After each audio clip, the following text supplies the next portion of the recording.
Hello, today I will share with you the best of Stoic philosophy. I know you probably use this video to fall asleep, so before starting, like the video and subscribe to the channel. Also comment, where are you from and at what time are you watching? Now get comfortable and relax. In a world where every smile hides deeper thoughts, and every handshake means more than just a greeting, it's easy to overlook the true nature of a person. Today we'll dive into the hidden layers of trust and deception, exploring the complexities of human relationships. The Stoics remind us that while we can't control the actions of others, we can control how we respond and understand them, which shapes our connections. Join me as we uncover the hidden forces in everyday interactions and learn the wisdom that can help us live not only successful, but truly meaningful lives. Stick with us, and by the end, you'll have a clearer understanding of how to approach the world, not just carefully, but with true insight. If you appreciate what we're doing, a quick, free favor I'll ask is for you to hit the subscribe button. Also, make sure you don't skip any part of the video to fully grasp the valuable insights and stories we're about to share. Let's dive in. Number 1. The constant critic. This person seems to have made it their mission to find fault in everything around them. Every project you undertake, every idea you propose, every aspect of your personality might never seem good enough for them. Their feedback, often lacking the warmth of constructive criticism, feels more like relentless judgment, chipping away at your confidence and self-esteem with each comment. The constant critic often operates under the guise of just being honest or helping you improve, but there's a fine line between helpful criticism and discouraging nitpicking. Their relentless critiques can create a toxic environment where, instead of growing, you find yourself guarding every action, every word, for fear of criticism.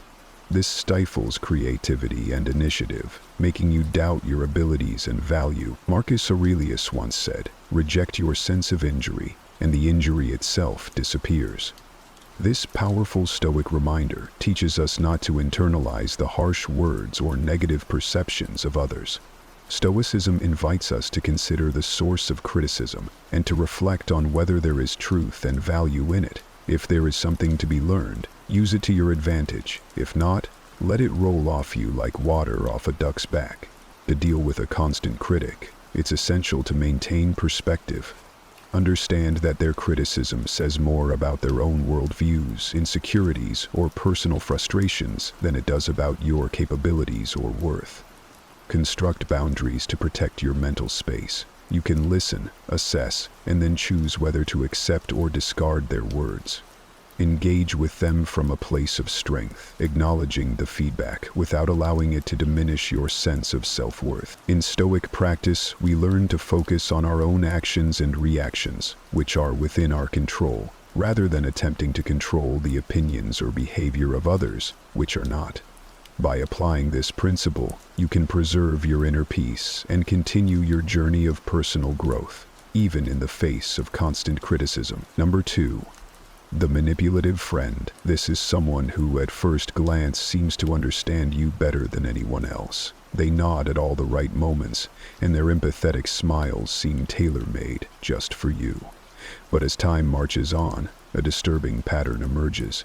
You begin to notice that their understanding isn't fueled by genuine care, but rather it's a strategic play, using your vulnerabilities for their personal gain.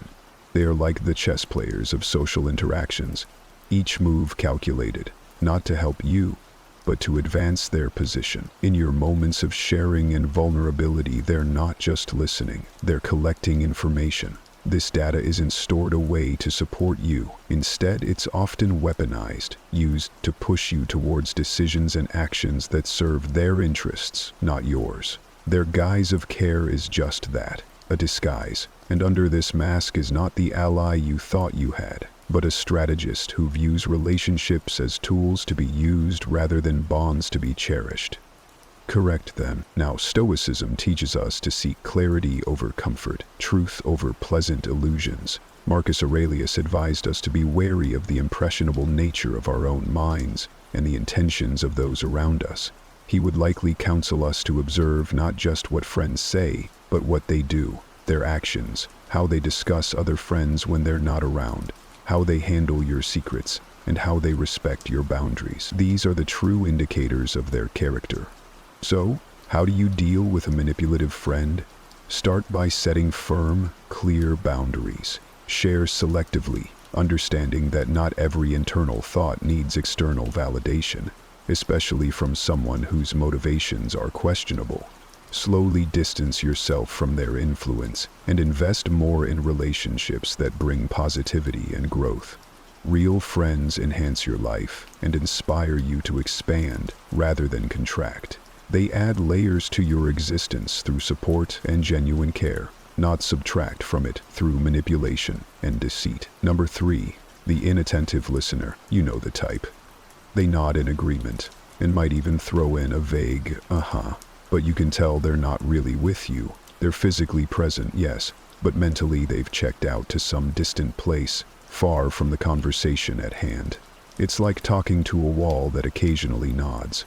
These interactions can be incredibly frustrating because they lack the fundamental essence of communication, genuine exchange, and understanding. Relationships, be they personal or professional, thrive on mutual understanding and active engagement. When someone consistently fails to pay attention, it sends a clear message: what you're saying isn't important to them. This behavior not only stifles the flow of ideas, but also erodes the emotional connection that true listening can forge. Effective communication is a two-way street, and when it becomes one-sided, the relationship suffers. The Stoic practice of present-mindedness teaches us to fully engage with the task at hand. For Stoics like Marcus Aurelius, listening attentively is not just a courtesy, it's a duty. It's about respecting the person speaking to you by giving them your full attention, reflecting the Stoic belief in the importance of every human interaction. If you find yourself frequently on the other end of an inattentive listener, there are a few Stoic strategies you might employ. First, ensure your own communication is clear and engaging. Sometimes simply asking direct questions can snap the listener out of their reverie and bring them back to the moment. If that doesn't work, a gentle call-out might be necessary. Let them know you've noticed their distraction and invite them back into the conversation. However, if the pattern persists, it might be worth considering the value this person adds to your life. Are they giving you the respect and attention you deserve? If not, it may be time to redirect your energy towards relationships where mutual engagement and respect are given freely. Number 4. The superficially friendly. At first glance, they seem like the most personable individuals you could meet. With a wide smile, they'll ask about your day and make all the right noises that suggest they care. But, as you soon might discover, their warmth has little depth, resembling more a shallow puddle than a welcoming ocean. These individuals are the social butterflies, gracefully moving from one group to another, never really settling long enough to form deep, meaningful connections. In the world of these superficially friendly people, interactions are often a series of pleasant exchanges that skim the surface of politeness, but never dive into the essence of true friendship. They might be present at every party and appear in all your social circles, but when the chips are down, their presence is often as fleeting as their commitment. True friendship, as we know, isn't just about sharing laughs in the sunlight. It's about standing together in the storm, something these individuals may find too daunting. Stoicism teaches us the importance of genuine relationships and the value of a small circle of close friends over a wide network of acquaintances. Seneca emphasized the quality of friendships rather than quantity. He advocated for relationships where mutual respect and sincerity prevail, guiding us to seek friends who mirror our own values and who provide a stable, reliable presence in our lives. To navigate the realm of the superficially friendly, it's crucial to recognize the signs early. Enjoy their company if you must, in those light-hearted moments that require nothing more than casual interaction. However, invest your emotional energy wisely, Reserve the depths of your trust and the details of your vulnerabilities for those who have proven themselves in times of both joy and adversity. Cultivating discernment in your social interactions isn't just wise, it's necessary to protect your emotional well-being and ensure that your circle remains authentic. Number 5. The constant irritator. This person seems to have mastered the art of irritation. With their knack for poking and prodding, they know exactly how to get under your skin, whether it's through subtle digs, backhanded compliments, or slight provocations. They engage in a sort of emotional chess game. Their goal? To unsettle you, to knock you off balance. For their amusement or advantage, the constant irritator thrives on the reaction they can elicit from you. Each annoyed glance, each sigh of frustration is a win for them, a testament to their ability to manipulate the emotional currents around them. This can be incredibly draining, as it feels like you must constantly guard against their next move, always bracing for the small yet persistent annoyances they create. However, here is where the Stoic teachings can become your stronghold. Stoicism tells us that external events and people's actions don't upset us. Rather, it's our judgments about them that do. Marcus Aurelius wrote, "You have power over your mind, not outside events. Realize this, and you will find strength." This wisdom is particularly applicable when dealing with the constant irritation. By adjusting your perceptions, by deciding that their actions will not dictate your emotional state, you empower yourself. You take control back from the irritator and place it firmly within yourself. Practicing this Stoic detachment involves recognizing the intent behind their irritations. Once you see that their behavior is designed to unbalance you, you can choose not to let it affect you. Imagine their words and actions losing power, fading into the background noise of your life. It's not about ignoring them or pretending the irritation doesn't exist, but rather about changing your response to it. You can acknowledge their attempt to unsettle you without granting them the victory of seeing you perturbed. Engaging with a constant irritator thus becomes less about confronting each irritation and more about maintaining your inner peace. This is the ultimate demonstration of strength. Not that you never feel irritated, but that you can move beyond it, preserving your tranquility amidst the storm they try to stir. Number 6. The empathy-lacking individual. This type of person can be particularly challenging to deal with because they seem almost blind to the emotional landscapes of others. They navigate through life focused solely on their own needs and goals, often at the expense of those around them. Their conversations may center overwhelmingly on their achievements, their problems, and their perspectives, with little regard for anyone else's. In interactions with an empathy-lacking individual, you might find that your feelings and experiences are consistently dismissed or outright ignored. This isn't just about a lack of emotional intelligence. It's a fundamental disconnect in recognizing and valuing the humanity in others. Such individuals often leave a trail of bruised relationships behind them, puzzled as to why their interactions are fraught with conflicts and misunderstandings. Stoicism offers a profound remedy to this mindset. It teaches us the importance of looking beyond ourselves and understanding that the human experience is interconnected. Stoics like Epictetus emphasized the role of empathy in human ethics. He taught that we should listen and respond to others with kindness and understanding, recognizing that we are all part of a larger community, each with our own struggles and triumphs. If you find yourself dealing with someone who lacks empathy, Stoicism advises not to meet their indifference with anger or resentment. Instead, see this as an opportunity to practice patience and to lead by example. Show them empathy, not because they necessarily deserve it, but because it's the virtuous thing to do. However, it's also important to set boundaries. Protecting your emotional well-being is crucial, and sometimes that means limiting your exposure to those who drain it. Engaging with an empathy-lacking individual requires a balance of compassion and self-preservation.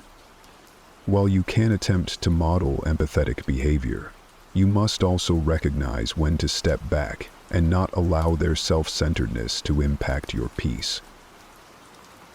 Remember, as Marcus Aurelius pointed out, What we do now echoes in eternity and compassion, even in the face of apathy. This is not just about changing them, it's about holding true to your values, regardless of how others choose to act. Number 7. The eternal victim. This individual seems to live in a perpetual state of crisis. No matter the day, the season, or the circumstance, something is always going terribly wrong for them. But what's particularly challenging about the eternal victim is not just the frequency of their misfortunes, it's their apparent unwillingness to do anything about them. They seem to thrive on the sympathy and attention their woes attract, using their endless stream of problems as a tool to draw others in and keep them close. And the prevalence of suicide among the victims can be pointed to as a sign to some extent as well. The eternal victim's tales of woe can be emotionally draining. You might find yourself constantly pulled into their dramas, spending energy and time trying to help solve problems that mysteriously never seem to get resolved. Their dependency on your support might feel rewarding at first, as if your presence truly matters. However, it often leads to a one-sided relationship, where your efforts are taken for granted and your own needs and issues are sidelined or ignored. Stoicism offers a powerful framework for dealing with the eternal victim. Stoics like Epictetus taught that we should concern ourselves with things within our control and accept those that are not. When interacting with an eternal victim, it's crucial to recognize the limits of your influence. You can offer support and guidance, but you cannot change their situation. Only they can do that. The Stoics would advise us to practice empathy, but also detachment. Empathize with their pain, but detach from the notion that you are responsible for fixing their life. It's also wise to set boundaries with the eternal victim.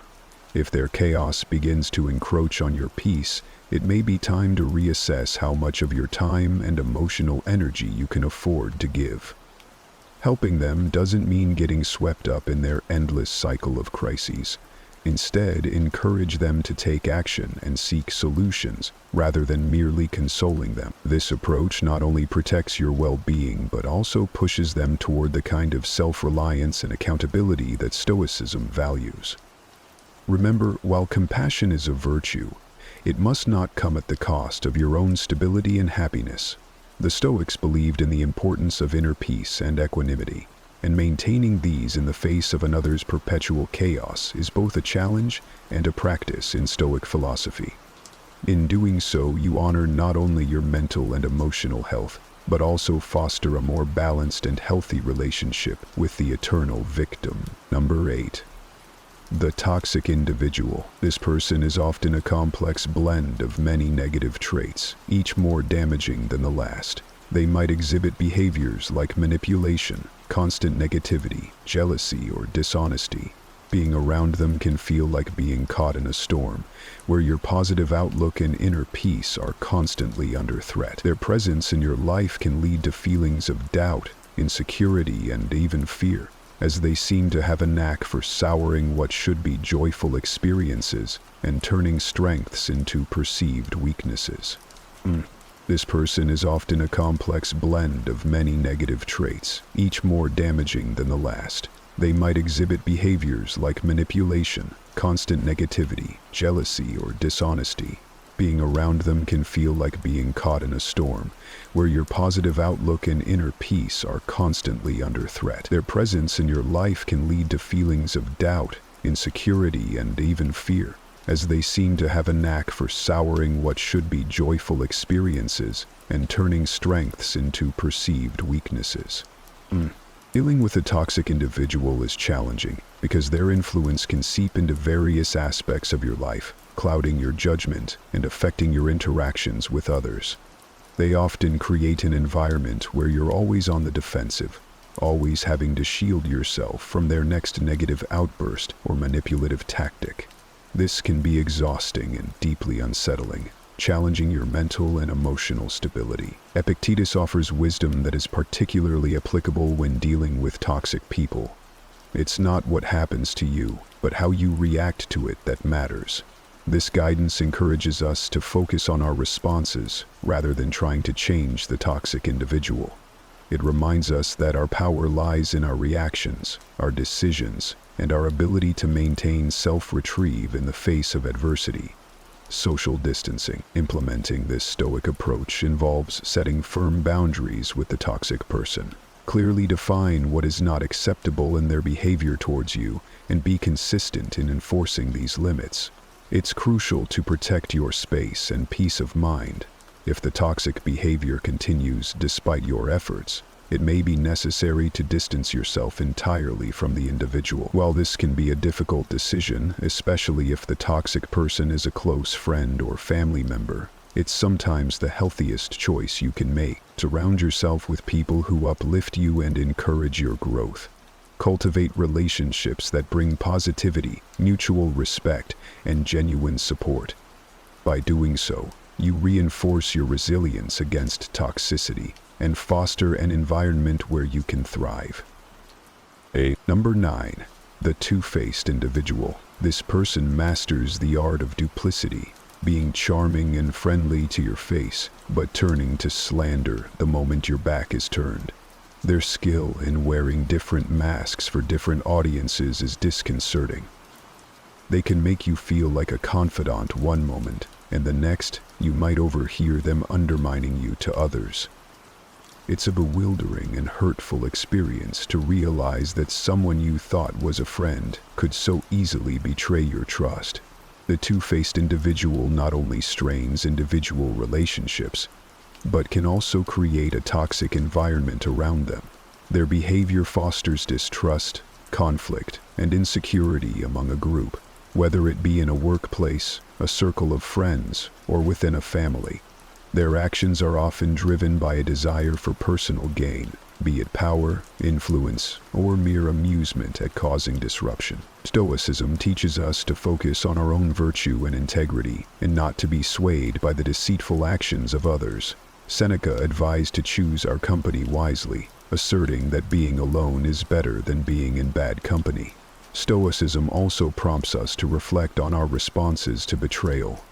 It's natural to feel hurt and angry when you discover someone's duplicity, but Stoics would counsel us to rise above these initial emotional reactions.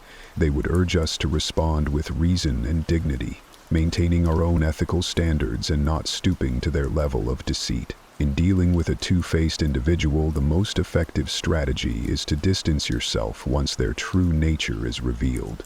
Reducing your emotional and personal investment in the relationship protects you from further harm. Moreover, it's important to cultivate relationships with people who value authenticity and transparency.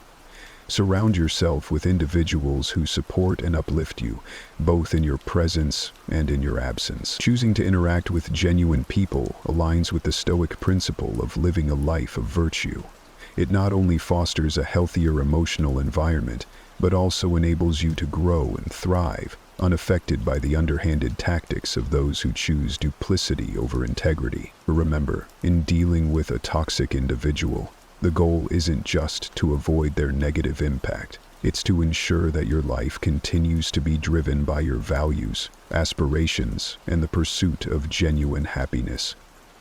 You have the strength and the right to choose an environment and relationships that support your well-being and allow you to live your best life. Have you ever felt like you're the one holding yourself back? You set a goal, make a plan, and for a while you truly believe this time will be different. But then life throws you off course. A distraction here, a temptation there, and before you know it, you're back where you started, wondering if you will ever get the hang of discipline. That frustration is real, and you're not alone in feeling it. But here's the truth. Discipline isn't about being perfect or pushing yourself to the limit every day. It's about understanding yourself, your strengths, your fears, and your habits, and aligning them with what truly matters to you. As Marcus Aurelius once said, you have power over your mind, not outside events. Realize this, and you will find strength. The Stoics believed that true discipline isn't a burden. It's a form of freedom. It gives you the ability to act with purpose, no matter what chaos is happening around you. Over the next few minutes, we're going to uncover the 9 Stoic secrets that can change how you think about discipline. These timeless principles have helped warriors, philosophers, and leaders for centuries. They're not quick tricks or fleeting trends. They're enduring lessons designed to help you build a strong, steady foundation from within. Let's dive in. Before we get started, please hit the subscribe button and tap the notification bell so you never miss out on more powerful insights like this. Let's begin. Number 1. Master the art of delayed gratification. The hardest battles are the ones no one sees. They happen in your mind, in the moments when you're faced with a choice. Chase instant pleasure or hold out for something greater. It's tempting to take the easy route, to scroll on your phone instead of working on your goals, to eat the junk food instead of cooking a meal, or to spend money now instead of saving for the future. These small decisions may feel harmless in the moment, but over time, they add up. They either build you into someone strong and disciplined, or keep you stuck in the same frustrating cycle. The Stoics believed that resisting immediate gratification wasn't just an exercise in self-control, it was a path to ataraxia, or inner calm. When you stop chasing fleeting pleasures, you free yourself from their hold. You stop letting external desires dictate your actions, and you gain the mental strength to prioritize what truly matters. Marcus Aurelius wrote, "You have power over your mind, not outside events. Realize this, and you will find strength." This isn't about deprivation or denying yourself joy. It's about choosing long-term fulfillment over short-term satisfaction. Think of discipline like planting a tree. When you plant the seed, there's no immediate reward. The soil looks the same, the seed is hidden, and nothing seems to change. But day by day, as you water it and tend to it, the roots grow stronger. Eventually, the tree breaks through the soil, and over time it flourishes into something remarkable. Delayed gratification works the same way. If you may not see the results right away, but every choice to delay pleasure is like watering the seed of your future success. Practicing delayed gratification doesn't mean you have to overhaul your life overnight. Start small. Try introducing micro-delays into your daily routine. For example, the next time you crave a snack, wait 5 minutes before indulging. If you feel the urge to check your phone during work, finish one task first. These small acts of resistance may seem insignificant, but they train your mind to pause, reflect, and prioritize what's important. Over time, this practice becomes a habit, and the habit becomes a lifestyle. You start to realize that the momentary discomfort of waiting is far outweighed by the satisfaction of achieving something meaningful. You begin to trust yourself more, knowing you can endure temporary sacrifices for long-term growth. Discipline isn't about never giving yourself a break or denying joy. It's about learning to wait for what truly matters. It's about understanding that the best things in life often take time to grow. Mastering the art of delayed gratification is hard, but the rewards, they last a lifetime. Number 2, understand the why. Why do you want to be disciplined? That's the question most people skip when they decide to get their life together. They jump straight to the how, creating routines, downloading productivity apps, or reading the latest self-help book. But without understanding the why, discipline becomes aimless. It turns into a grueling, unsustainable grind that fizzles out as soon as motivation wears off. The truth is, you can't build discipline around nothing. You need a purpose, a reason to keep showing up when the excitement fades. The Stoics called this telos, or your ultimate purpose. Marcus Aurelius didn't sit down to write meditations because it was trendy or because someone told him to. He did it because he believed in living according to his values: courage, wisdom, self-control, and justice. For him, discipline wasn't about checking boxes. It was about becoming the kind of person who could withstand life's storms with grace and strength. Without that deeper connection to purpose, Discipline feels hollow, like steering a ship in circles, because you don't know where you're going. Think of that ship for a moment. Out on the open ocean, the waves are relentless, the wind unpredictable. A captain without a clear destination would be lost, burning precious time and resources with no end in sight. Now, think of your life. If you don't know where you're heading, what truly matters to you, how can you expect to stay disciplined when the waters get rough? This is why understanding your why is the foundation of extreme discipline. It's not enough to say, I want to be successful, or I need to lose weight. Those are surface-level goals. Dig deeper. Ask yourself, what does success really mean to me? Why does it matter? Maybe it's about providing security for your family or proving to yourself that you're capable of more. Maybe it's about honoring your health so you can live longer and be there for the people you love. Whatever it is, it needs to resonate deeply. It needs to matter to you more than the discomfort of staying disciplined. I'd like you to try this simple but powerful exercise to get started. Grab a notebook and write down your core values. What principles guide you? What kind of person do you want to be? Then, list your long-term goals. Be specific. Instead of get in shape, write, run a 10K by the end of the year because it will make me stronger and healthier. Instead of save money, try, build an emergency fund to create stability and reduce stress for my family. The more clarity you have, the easier it becomes to align your actions with your purpose.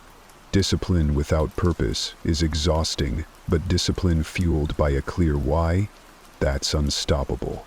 When you know what you're working toward and why it matters, every step, even the hard ones, becomes meaningful. That's where the real power lies. Number 3. Build small, consistent habits. Discipline isn't about making one dramatic change. It's not a giant leap or an overnight transformation. Real discipline is built through small, steady steps. Actions so simple, they almost feel insignificant at first. But over time, those small actions compound, shaping who you are in ways you can't see right away. The Stoics understood this deeply. Epictetus reminded us to focus on what's within our power, not on chasing perfection. He said, progress is not achieved by luck or accident, but by working on yourself daily. The point isn't to be flawless, it's to keep moving forward, one deliberate choice at a time. Trying to overhaul your entire life in a single moment is overwhelming and unsustainable. But starting small, that's achievable. That's sustainable. Let's take a single drop of water hitting a rock. On its own, it seems like nothing. A drop is too small, too soft to make any difference. But over time, those drops wear the rock down, carving it into something new. Habits work the same way. Each small action, each drop, might seem trivial in the moment, but they build momentum and create change. The key is consistency. Start with one habit. Just one. Make it so simple that it's almost impossible to fail. For example, if you want to write every day, commit to journaling for 2 minutes. Not an hour, not even 15 minutes, just 2. If your goal is to exercise, begin with 5 push-ups or a short walk around the block. The goal is not to do something monumental, it's to prove to yourself that you can show up. Once that habit feels natural, build on it. 2 minutes of journaling might turn into 5, then 10. A walk around the block might lead to running a mile. This is how discipline grows, not through grand gestures, but through small, consistent actions that align with your values. And on the days when it feels like your efforts aren't making a difference, remind yourself of the water and the rock. Change is happening, even if you can't see it yet. The Stoics didn't chase perfection, and neither should you. Instead, focus on progress, on doing what's within your power today, no matter how small it seems. Each habit you build is a step toward the person you want to become, and when you string enough of those steps together, you realize just how far you've come. That's the quiet, steady power of discipline. Number 4. Embrace discomfort. Discipline doesn't grow in comfort. It thrives in the moments when you willingly step into the hard, the uncertain, and the uncomfortable. We've been conditioned to seek ease, air conditioning on hot days, instant food when we're hungry, distractions at the first sign of boredom. But the truth is that the more you avoid discomfort, the weaker your resilience becomes. And resilience is the backbone of discipline. The Stoics understood this better than most. Seneca, one of Stoicism's greatest thinkers, often practiced voluntary discomfort to prepare his mind and body for life's inevitable challenges. He would eat simple meals, wear rough clothing, and expose himself to situations far beneath his wealth and status. Why? Because he believed that when you can willingly endure discomfort, you gain control over your fears. You realize that the things you dread aren't as terrible as they seem, and that you are stronger than you give yourself credit for. Think of life as a blacksmith's forge. A piece of raw metal isn't strong or useful on its own. It has to be heated, hammered, and shaped to become a blade that can cut through anything. The same goes for you. Each time you step into discomfort, whether it's physical, mental, or emotional, you're refining yourself. You're building a stronger, sharper version of who you are. But embracing discomfort doesn't mean you have to throw yourself into extreme challenges overnight. Start small and let it build. Take a cold shower for a minute every morning. Push yourself to speak up in a meeting where you'd normally stay silent. Commit to finishing that one task you've been avoiding, even if it feels overwhelming. Each act of discomfort is like striking the forge, slowly shaping you into something stronger. And here is the beauty of this practice. Discomfort loses its power over you.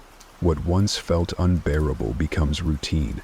The cold shower that shocked your body on day 1 becomes refreshing by day 10.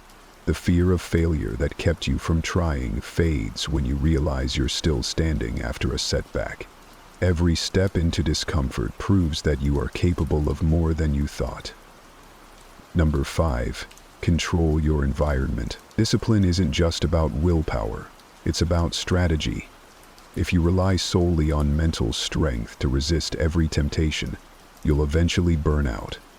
The smarter approach? Shape your environment so that it works for you, not against you.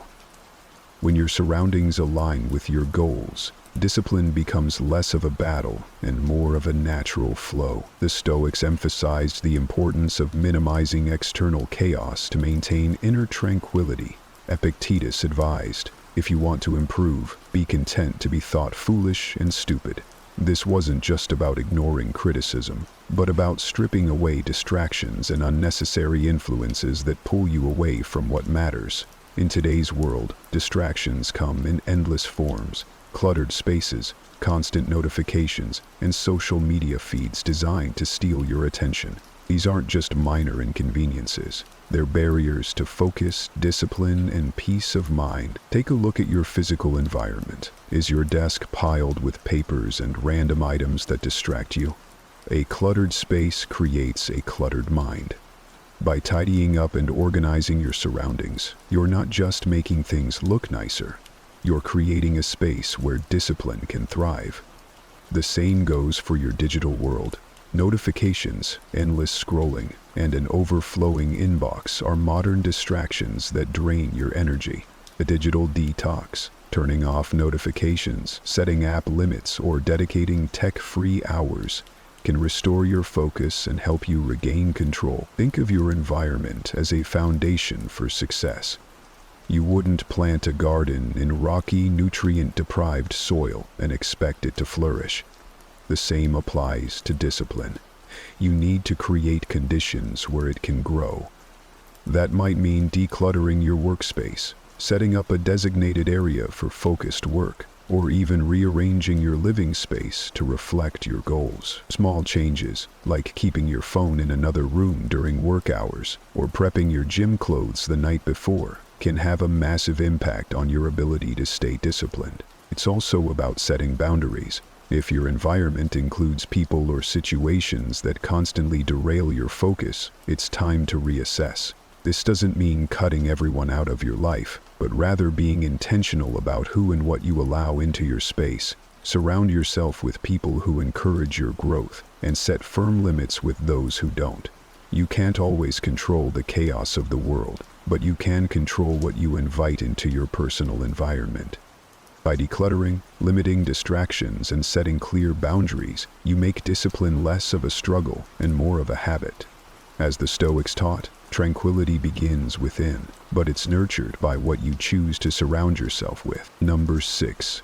Detach from outcomes. True discipline isn't about what you achieve.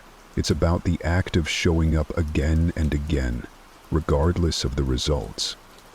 In a world that constantly measures success by external milestones like hitting a fitness goal, landing a promotion, or gaining recognition, it's easy to tie your efforts to outcomes. But when you focus solely on results, you hand over your peace of mind to things outside your control. And when those results don't come as quickly as you hoped, frustration, doubt, and burnout take over. The Stoics had a better way. Marcus Aurelius wrote, "You have power over your mind, not outside events. Realize this, and you will find strength." For the Stoics, the process mattered far more than the result. You can't always control the outcome of your efforts, but you can control the effort itself. Did you put in the work? Did you stay consistent? That's where your focus should be. Discipline isn't a guarantee of success. It's a commitment to the process, regardless of what happens next. Think about modern challenges like fitness or career growth. It's easy to obsess over the number on a scale or the size of your paycheck. But those outcomes are often influenced by factors you can't predict. Genetics, market conditions, timing. If you measure your discipline by these external markers, you're setting yourself up for disappointment. Instead, shift your attention to the process. Did you stick to your workout plan? Did you give your best effort at work today? These are the questions that truly matter, because they keep the focus on what you can control. You can start by tracking your effort instead of your outcomes. If you're working toward a fitness goal, create a habit tracker where you check off each day you complete your workout or meal prep. Don't worry about the scale. Worry about whether you showed up. If you're chasing a career goal, keep a journal of the steps you're taking, the calls you made, the skills you learned, the hours you put in. Celebrate the process, not just the results. When you detach from outcomes, you free yourself from the constant pressure to perform. You stop seeing setbacks as failures and start viewing them as part of the journey. Every step you take becomes valuable, not because of where it leads, but because of what it builds within you. Resilience, consistency, and strength. The world may tell you that success is measured by what you achieve, but the Stoics knew better. Success is measured by how you live, by the choices you make, the effort you give, and the discipline you build along the way. Let go of the outcomes. Focus on the process. That's where the real growth happens. Number 7. Reflect and reset daily. Discipline isn't something you set and forget. It's a daily commitment, refined and strengthened through reflection. Without taking time to pause and look inward, your actions can become mechanical, disconnected from your purpose. True discipline comes from understanding yourself, your progress, your setbacks, and the lessons each day brings. The simplest way to do that is through daily reflection. The Stoics were masters of this practice. Marcus Aurelius, one of history's most disciplined leaders, documented his reflections and meditations. These writings weren't for anyone else, they were for himself, a way to evaluate his actions, realign with his principles, and prepare for the challenges ahead. He didn't dwell on his mistakes or pat himself on the back for his successes. Instead, he used journaling as a tool to deepen his self-awareness and stay grounded in his values. Reflection isn't just about looking back, it's about looking forward. By taking a few minutes each day to review your choices, you build a clearer picture of where you're excelling and where you need to improve. Over time, this practice sharpens your self-awareness, helping you identify patterns and make adjustments. It's like checking your compass on a long journey. Even if you veered off course, a quick recalibration ensures you're heading in the right direction. Start small with your daily reflection. Set aside 5 to 10 minutes at the end of each day to sit with your thoughts or write them down. If you're unsure where to begin, use simple prompts. Ask yourself, what did I do well today? What challenges did I face, and how did I respond? What can I improve tomorrow? This isn't about perfection, it's about progress. Maybe you stayed focused on your goals today, or maybe distractions got the better of you. Both outcomes are valuable. If you learn from them, the act of reflecting allows you to reset with intention and avoid carrying unnecessary baggage into the next day. Discipline isn't just about doing, it's about understanding why you're doing it. Reflection connects your daily actions to your deeper purpose. It reminds you of your values and keeps you aligned with them, even when life gets chaotic and when you stumble, and you will, because discipline isn't flawless. Reflection gives you the clarity to get back on track, without guilt or self-doubt. As Marcus Aurelius showed us, reflection isn't a luxury, it's a necessity. It's where discipline is renewed and strengthened. By taking the time to reflect and reset each day, you're not just maintaining discipline, you're mastering it. So tonight, before you sleep, ask yourself, what did I learn today? Then use that answer to make tomorrow just a little better. Number 8. Surround yourself with disciplined people. The people you spend your time with have a profound impact on who you become. Discipline isn't developed in isolation. It's cultivated through the influence of others. Whether we realize it or not, the habits, attitudes, and values of those around us shape our own. The old saying, "You are the average of the 5 people you spend the most time with," holds true, especially when it comes to discipline. If you want to strengthen your own discipline, you need to surround yourself with those who embody it. Epictetus, a Stoic philosopher who emphasized the importance of virtue, believed that we should be mindful of who we choose to associate with. He said, "If you wish to be a writer, associate with writers. If you wish to be a philosopher, associate with philosophers." The idea is simple. You become like those you spend time with. If your circle consists of people who lack self-retreat or who frequently give into distractions, their habits will seep into your own. On the other hand, when you surround yourself with disciplined, focused individuals, their behaviors, standards, and mindset will naturally influence you in positive ways. Think about your social environment. Are the people in your life helping you stay accountable to your goals? Are they pushing you to be your best self? Or are they pulling you away from the discipline you're trying to cultivate? If your friends or colleagues aren't aligned with your values, or if they encourage bad habits, it may be time to reassess your inner circle. Discipline is contagious, and if you want to strengthen yours, you need to be intentional about who you allow into your space. It's not just about cutting out negative influences. It's about actively seeking out people who inspire you to rise. This could mean finding a mentor who embodies the kind of discipline you admire, or joining communities where self-improvement is a priority. For example, if you're focused on fitness, find a workout group or online community that shares your commitment to health. If you're working on personal development, connect with individuals who prioritize growth, consistency, and mental toughness. When you immerse yourself in a community that values discipline, you not only gain inspiration, but also accountability. Being surrounded by others who are striving towards similar goals makes it harder to fall off track. Their commitment to their own journey reinforces your commitment to yours. And when you face challenges or doubts, these disciplined individuals can offer guidance, support, and the occasional push to keep going. Remember, discipline is a practice. It's easier to stay disciplined when you're in an environment that encourages it. So take a close look at your social circle. Are you surrounded by people who inspire you to be your best, or are you being influenced by habits that undermine your goals? If it's the latter, it's time to seek out those who embody the discipline you want to develop. Seek out those who challenge you, who encourage you, and who hold you accountable. Your environment plays a critical role in shaping your character and your discipline. Choose wisely. Number 9. Practice gratitude and celebrate wins. Discipline isn't just about forcing yourself to do hard things. It's about finding joy in the process and celebrating the small victories along the way. Too often we get caught in the pursuit of the next big goal, fixated on what's still left to achieve. But true discipline isn't about reaching an endpoint. It's about embracing the journey, acknowledging your progress, and finding gratitude in every step forward. The Stoics understood the power of gratitude. Marcus Aurelius, in Meditations, often reflected on the importance of recognizing the abundance in life, even amidst hardship. He wrote, "Dwell on the beauty of life, watch the stars and see yourself running with them."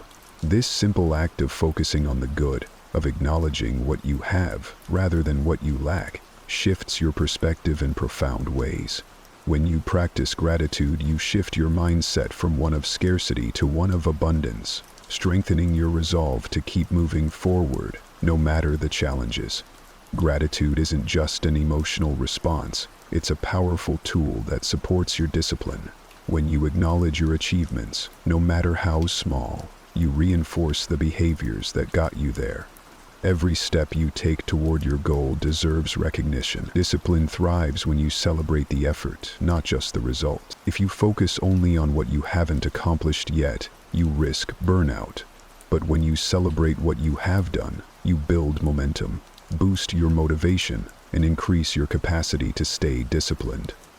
Start by celebrating small victories. Did you stick to your workout routine this week? Did you manage to work on your project even when distractions were tempting? That's progress, and it deserves to be acknowledged. The more you celebrate, the more you affirm the positive habits that keep you moving forward. By shifting your focus from what's lacking to what's been achieved, you build a foundation of positive reinforcement that keeps discipline alive and thriving. To make this practice a habit, consider ending your day with gratitude. Take a moment each evening to reflect on 3 things you're grateful for. These don't have to be grand gestures. Sometimes it's as simple as being thankful for a productive day, for a moment of clarity, or even for the lessons learned from a challenge. By closing each day with gratitude, you end on a positive note, shifting your focus away from what you didn't accomplish and towards what you did. Incorporating gratitude into your daily routine isn't just a feel-good practice. It's an essential part of maintaining discipline. It nurtures your spirit, reinforces your commitment to your goals, and reminds you that every small step is part of the bigger picture. So, as you move forward on your journey, take time to appreciate how far you've come. No matter how small the progress seems, celebrate the wins, no matter how minor they feel, because they are the building blocks of your success. Gratitude is the fuel that keeps your discipline strong. Imagine standing on the edge of your greatest potential, but feeling something holding you back. That's self-doubt, quietly eroding your dreams and confidence. Real confidence isn't just a feeling, it's a skill, a mindset that shapes your path in life. The level of success you achieve is strongly tied to how much you believe in yourself. Think about how often raw talent and potential are held back by fear and uncertainty.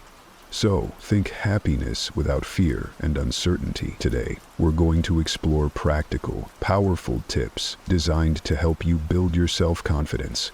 These aren't just ideas. They're real, actionable steps that apply to everyday life, created to guide you toward becoming your best self. Remember, building self-confidence isn't about changing who you are. It's about removing the doubts that hide the strong, capable person you've always been.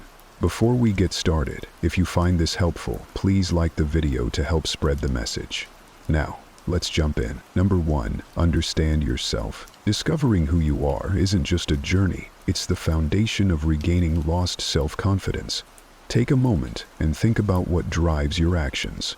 Are they fueled by genuine beliefs, or are you just mirroring what's expected of you? The essence of Stoicism, as taught by thinkers like Epictetus, lies in this introspection. It's not just about identifying your strengths and weaknesses, but understanding the core of your being. This deep self-awareness is the secret to authentic self-confidence. It's a transformation that begins within, by aligning your actions with your true self. Day life throws challenges our way, and our immediate reactions often define us. When faced with these moments, pause and reflect. Are your responses a true reflection of your beliefs, or are they knee-jerk reactions to external pressures? Building self-confidence is about more than just being brave. It's about making choices that resonate with who you really are. This authenticity breeds confidence that resonates higher. When you act in harmony with your true self, each decision reinforces your self-belief, nurturing a confidence that's deeply rooted and unwavering. Number 2.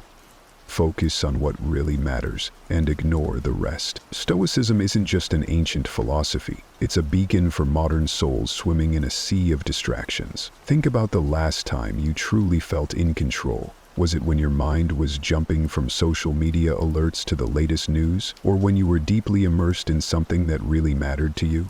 Marcus Aurelius, a Stoic emperor, wisely said, "Our life is what our thoughts make it. Your focus shapes your reality." It's a powerful tool, yet so many of us let it rust in the hustle of everyday life. Regaining focus means identifying what steals it. Maybe it's the constant buzz of your phone, the desire to please everyone, or worries that cloud your thoughts. Recognize these thieves and consciously limit their power over you. Set boundaries, like tech-free hours, or practice the art of saying no to demands that drain your energy. Strengthen your focus like a muscle. Meditation isn't just trendy. It's a time-tested method to anchor your thoughts in the present. Start your day by asking, "What's the one thing I need to achieve today?" This clarity cuts through the noise, making your actions more intentional and your path more confident. Remember, focusing is more than a skill. It's your gateway to inner peace and self-assurance. By channeling your attention to what's crucial, you're not just ticking off tasks, you're building a fortress of calm in a chaotic world. This is the Stoic way, understanding that the power to focus isn't just about getting things done, but about crafting a life of purpose and confidence. Number 3. Understand that some things can't be changed. Have you ever felt like you're pushing against an immovable wall? It's exhausting and honestly a bit pointless. That's the thing about life. Some aspects simply won't budge, no matter how hard we try. But here's a powerful twist from Stoicism. It's not about how hard you push, but knowing what to push and what to let be. This is the crux of regaining your lost confidence. It's not about surrender, it's about smart strategy. Let's break it down. We all have moments when we feel helpless, like we're trapped in a whirlwind of things we can't control. This is where modern Stoic wisdom kicks in. Ask yourself, am I trying to control the uncontrollable? Here's a reality check. We can't dictate others' actions, reverse time, or foresee the future. But here's your power play. Focus on what you can influence. Your reactions, your decisions, and your actions. These are your true dominions. By shifting your energy here, you become stronger, more adaptable, and most importantly, more self-assured. It's like honing your skills in a game where you know the rules and play your best moves. Consider this. Accepting the unchangeable isn't about passive resignation. It's about strategic focus. When you stop wrestling with the past or future, you're free to excel in the present. Learn to treat yourself with kindness, especially when things don't go your way. Everyone stumbles. That's not just okay, it's essential for growth. This mindset doesn't just make you more confident, it embeds a sense of calm wisdom in your daily life. You're not just growing in confidence, you're evolving into a wiser, more serene version of yourself, living a life that's richer and more meaningful. Remember, true confidence isn't about dominating every aspect of life. It's about mastering your responses and focusing on your strengths. You're not just surviving the storm, you're learning to dance in the rain.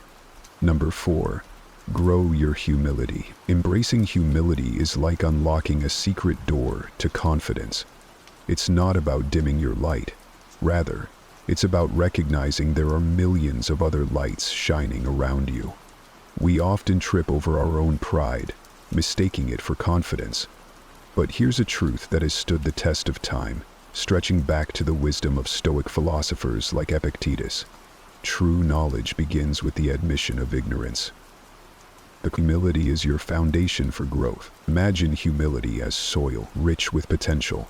Just as a plant doesn't shoot up overnight, neither does genuine confidence. It's a daily practice. Listen more, talk less, and understand that your point of view isn't the only one. When you succeed, remember the contributions of others. There's strength in realizing that everyone has something to teach you. Our world today often values appearances over authenticity, but beneath this veneer, the craving for real connections is palpable. Humility opens doors to these connections. By acknowledging that you're part of a larger whole, you're not downplaying your worth, you're enhancing it. Every person you meet carries a universe of experience different from yours. Learning from them doesn't make you smaller. It makes your world bigger. And in this expanded world, your confidence finds its true north.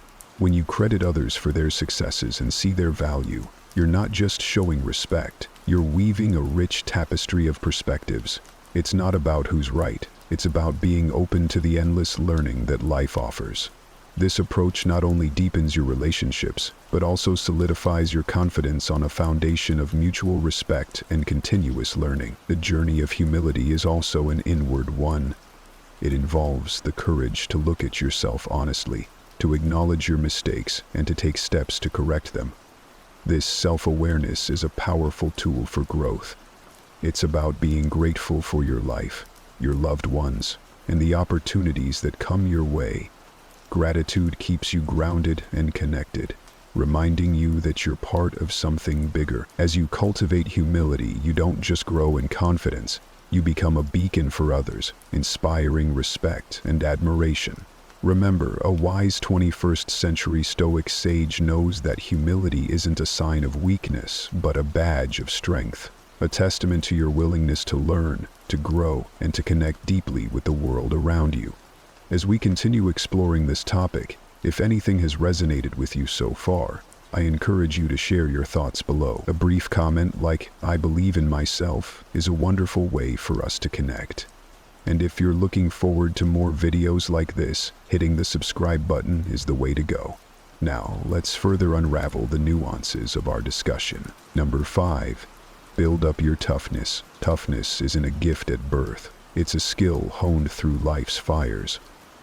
Stoicism teaches this art beautifully, turning life's harshest lessons into our greatest strengths. Think of toughness as your shield in life's battles, not just to withstand blows, but to emerge victorious, learning and growing with each challenge. As the wise Seneca said, it's not the events but our reaction to them that truly defines us. Part 2 contest completed. Every stumble, every faltering step is a chance to rise stronger. When life throws curveballs, instead of shrinking back, ask yourself, what lesson lies here? This shift in perspective transforms each obstacle into a stepping stone, edging you closer to wisdom and resilience. Resilience is the heart of Stoic toughness. It's about facing challenges with courage, not avoidance or fear. Each time you overcome a hurdle or confront a fear, you're not just surviving, you're evolving into a more confident and capable individual. Remember, resilience isn't just about enduring the storm, it's about learning to dance in the rain, whether it's tackling a long overdue task or navigating through personal loss. Approach each situation with a Stoic mindset. Focus not on the event, but on how you handle it. Face life's trials with confidence, knowing that each one is an opportunity for growth and fortification. True Stoic toughness involves a blend of acceptance, long-term vision, gratitude, and community. Understand that life's path isn't always smooth or fair, but it's traversable with strength and grace. This acceptance isn't surrender, but a recognition that challenges are integral to life and that we're well equipped to handle them. Toughness also means looking beyond today's troubles, considering how current struggles will shape your future resilience, and cultivate gratitude. It's a beacon of hope in tough times, transforming your perspective on challenges into opportunities for growth. And don't underestimate the power of community. Surrounding yourself with supportive people not only uplifts you, but also reinforces the idea that you're not facing life's battles alone. This Stoic journey of building toughness is a lifelong commitment to growth and learning. Every experience, joyous or challenging, is a lesson in understanding yourself and the world around you. Embrace life's fluctuations with the trust that you have the strength and wisdom to thrive, no matter the obstacle. In essence, Stoic toughness is a profound roadmap for navigating life. It teaches us to face difficulties head-on, learn from them, and harness them to build our confidence and resilience. By embracing Stoicism, we don't just overcome challenges, we transform them into catalysts for becoming wiser, stronger, and more self-assured. Number 6. Know and live by your personal beliefs. Have you ever felt like you're drifting, unsure of where you stand in the swirling currents of life? It's a common feeling, but there's a powerful anchor available to you: your personal beliefs. These aren't just idle thoughts, they are the bedrock of genuine, enduring confidence. Think of your most cherished values: honesty, loyalty, bravery, kindness. These aren't just words. They're signposts guiding your journey. Living in harmony with these values isn't a casual affair. It demands daily commitment, a steady hand steering the ship of your life through both calm and stormy seas. Now, let's talk about integrity. A word as strong as steel. Living with integrity means your actions are in perfect sync with your beliefs. Yes, it's challenging, especially when the world tries to sway you from your path. But here's where the transformation occurs. Every time you choose to be true to yourself over the easier path, your self-esteem skyrockets.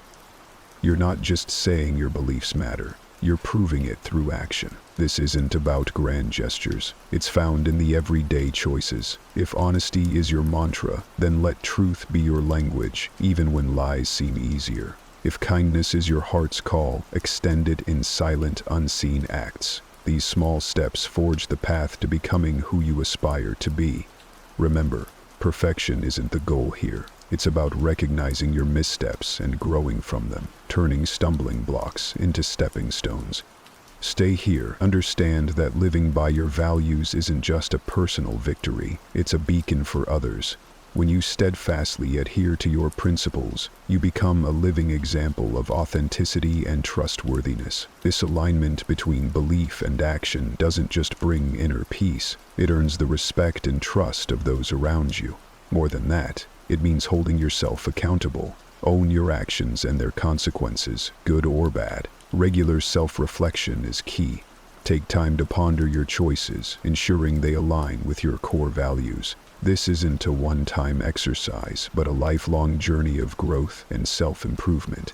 In embracing your beliefs and living them out loud, you become more than just confident. You become a guidepost, a source of inspiration, and a testament to the unshakable power of living a life true to oneself. Number 7. Practice gratitude daily. Gratitude, often whispered in the winds of Stoicism, is a mighty tool in regaining lost self-confidence. It's not just about the grand gestures of life, but also embracing the everyday joys and victories. Picture this. You wake up, and instead of letting worries cloud your thoughts, you pause. You find 3 simple things to be grateful for. Maybe it's the chirping of birds outside your window, the comfort of your favorite t-shirt, or even the text message from a friend. This isn't just feel-good advice, it's a strategy. By recognizing the good, you shift your focus from what's missing to what's present, cultivating a mindset that sees the glass as half full, not half empty. But gratitude isn't a solo journey. It involves acknowledging the roles others play in your life. Take a moment to appreciate the barista who perfects your morning coffee, or the coworker who always lends an ear. Saying thank you might seem simple, yet it builds bridges and forges connections. It's about seeing the value in the support and kindness around you, creating a network of positivity. And when life throws challenges your way, gratitude teaches you to see them not as roadblocks, but as stepping stones. Each difficulty becomes a chance to learn, grow, and understand the intricate tapestry of life's experiences. This mindset doesn't just build resilience, it deepens your appreciation for the complex journey of life. As you weave gratitude into your daily life, remember it's a skill honed through practice and patience. It's about finding beauty in the mundane and learning from the struggles. With each day of gratitude, you're not only rebuilding your self-confidence, you're sculpting a life filled with appreciation and understanding. This journey of gratitude is like nurturing a garden. It requires attention, care, and time. But the blooms that follow are vibrant with self-assurance, resilience, and a deep-seated understanding of life's value. So start today. Find your 3 gratitudes and watch as your world transforms, one thank you at a time. Number 8. Embrace learning and curiosity. Do you ever feel lost in the maze of self-doubt? It's a common trap, one that saps your self-confidence. But there's a light in that maze, a beacon to guide you out. Learning and curiosity. This isn't about cramming facts from textbooks. It's about a hunger to know more. About the vast, diverse world, and crucially, about yourself. Remember Epictetus, the Stoic sage. He said, "Only the educated are free." He wasn't just talking about formal education. He meant the liberation that comes from daily learning, be it a quirky fact, a new skill, or seeing the world through someone else's eyes. This journey of continuous learning does more than just fill your head with knowledge. It keeps your mind sharp, engaged, and adaptable. Think of it as mental gymnastics, where each new piece of knowledge is a new move, making you more flexible and prepared for life's unexpected flips and turns. And it's not just about you. By understanding different viewpoints, you're not just expanding your mind, you're growing your heart. Talking to people with lives and beliefs different from your own doesn't just teach you new things. It builds empathy, respect, and a genuine appreciation for the colorful tapestry of human experience. So, how do you start? Make a personal pledge. Learn something new every day. It doesn't have to be grand. Even the smallest pebble of knowledge can start an avalanche of understanding. Read a book from an author whose background is different from yours. Strike up a conversation with a stranger. Or simply observe the world with a curious eye. This path of learning and curiosity isn't just a route to regaining your confidence. It's a lifelong adventure that makes you a more informed, empathetic, and adaptable human being. And in this ever-changing world, those are the true markers of wisdom and strength. In the chaos of life, there is always a chance to find clarity. This idea, inspired by Sun Tzu's wisdom, ties perfectly into the Stoic approach we're exploring today. Imagine staying calm and steady while the world around you feels out of control. That's the power of Stoicism. And it all starts with mastering silence. Silence isn't just the absence of sound. It's the presence of inner peace and strength. In a noisy, fast-paced world, learning to embrace quiet can give you clarity, focus, and resilience. The Stoics used silence as a tool, not just to retreat, but to reflect, learn, and grow stronger. If you've ever felt overwhelmed by the noise of daily life or craved a sense of calm and control, this is for you. Today, we'll uncover how the art of silence can help you find peace in the chaos and use that stillness to build inner strength. Let's take this journey together and embrace the power of pause. If you're ready to transform your mindset and discover the wisdom of silence, hit the subscribe button and stay tuned until the end. There's so much to uncover. Let's dive in. Number 1. Eliminate distractions. In our constantly connected, always-on world, distractions are not just nuisances. They're barriers to our inner peace and clarity. They fragment our attention, scatter our focus, and frankly, keep us from truly engaging with the profound wisdom that Stoicism offers. But here's where the beauty of Stoic philosophy really shines through. It teaches us not just to endure hardships, but to transform our environment proactively, starting with our minds. Think about it. When we clear away the clutter, The incessant pings, the endless streams of notifications. What are we left with? We're left with space. Space to think, to reflect, to delve deep into the teachings of great Stoic thinkers like Marcus Aurelius or Epictetus, who knew the value of solitude and contemplation. Now, you might wonder, how do we start this process of eliminating distractions? It begins with intentionality. It's about making conscious choices to filter what demands our attention. This could mean setting specific times to check emails or social media, creating a serene workspace, or simply embracing moments of stillness throughout your day. The goal here is not to shun the modern world, but to navigate it with purpose and discernment, much like a Stoic would. But there's more to it than just managing external noise. Eliminating distractions is also about silencing the inner chatter, the doubts, the fears, the endless what-ifs that cloud our judgment and peace. Stoicism offers us tools for this too, urging us to focus on what's within our control and let go of what isn't. This inner tranquility, free from distraction, is where true wisdom flourishes. And let's not forget, when we minimize distractions, we're not just benefiting ourselves, we're improving our relationships, our work, our creativity. We become more present, more attentive, more engaged with the world around us. This presence, this full engagement with the moment, is a gift that allows us to live richer, more meaningful lives. So, I encourage you to embrace this Stoic practice. Start small, maybe by dedicating a part of your day to silence and reflection, free from the digital world's pull. Notice the difference it makes, how it changes your interactions, your thoughts, your decisions. This is the path to a more focused, serene, and stoic life. Number 2. Silence causes confusion for the opponent. Silence holds a power so unique it can truly unsettle those around us, especially when they're trying to read your next move. Imagine you're in a tense situation, maybe a negotiation or a debate, and instead of responding quickly or defensively, you choose silence. This isn't about being passive. No, it's a strategic choice, deeply rooted in Stoic philosophy. The Stoics, after all, were masters of control, not just of their actions, but their reactions too. Now, think about this. When you're silent, the other person is left to wonder, to guess, and to doubt. They're thrown off their game. They're in the dark, trying to figure out what you're thinking, what you're planning. And that uncertainty, it's a powerful tool you have. In a way, silence can be louder and more impactful than words ever could be. But here's the real beauty of it. While they're lost in this sea of confusion, you're not just sitting there.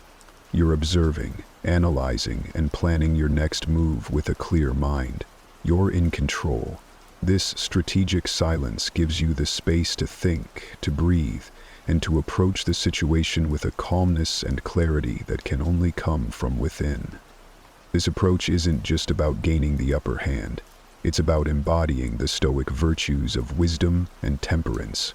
It's about understanding that sometimes the most powerful response is no response at all. And in that silence, you're not just confusing your opponent, you're also giving yourself the opportunity to listen, really listen, to what's being said, and perhaps more importantly, to what's not being said. So, the next time you find yourself in a challenging situation, remember the power of silence. Embrace it. Let it be your shield and your strategy. Let it reflect your inner Stoic, someone who is unfazed by external pressures and focused on internal strength. And remember, in the realm of Stoicism, it's not just about what we say or do. It's about how we react, how we adapt, and how we maintain our composure, our dignity, and our resolve. Number 3. Silence attracts attention. Ever noticed how a pause in conversation makes everyone listen more intently? It's like a pause in a symphony, the space between notes that makes the music resonate deeper. This is the power of silence. a concept that Stoicism holds in high regard because it embodies the virtue of restraint and conscious action. Or in this case, conscious inaction. When we choose silence, especially in moments where words are expected to flood in, we create a presence that is both intriguing and commanding. Think about a heated debate or a bustling meeting room. When someone chooses not to speak but to listen intently, their silence speaks volumes.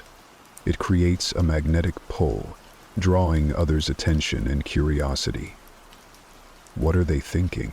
Why aren't they speaking? This mystery can give you a subtle form of control and influence in any interaction.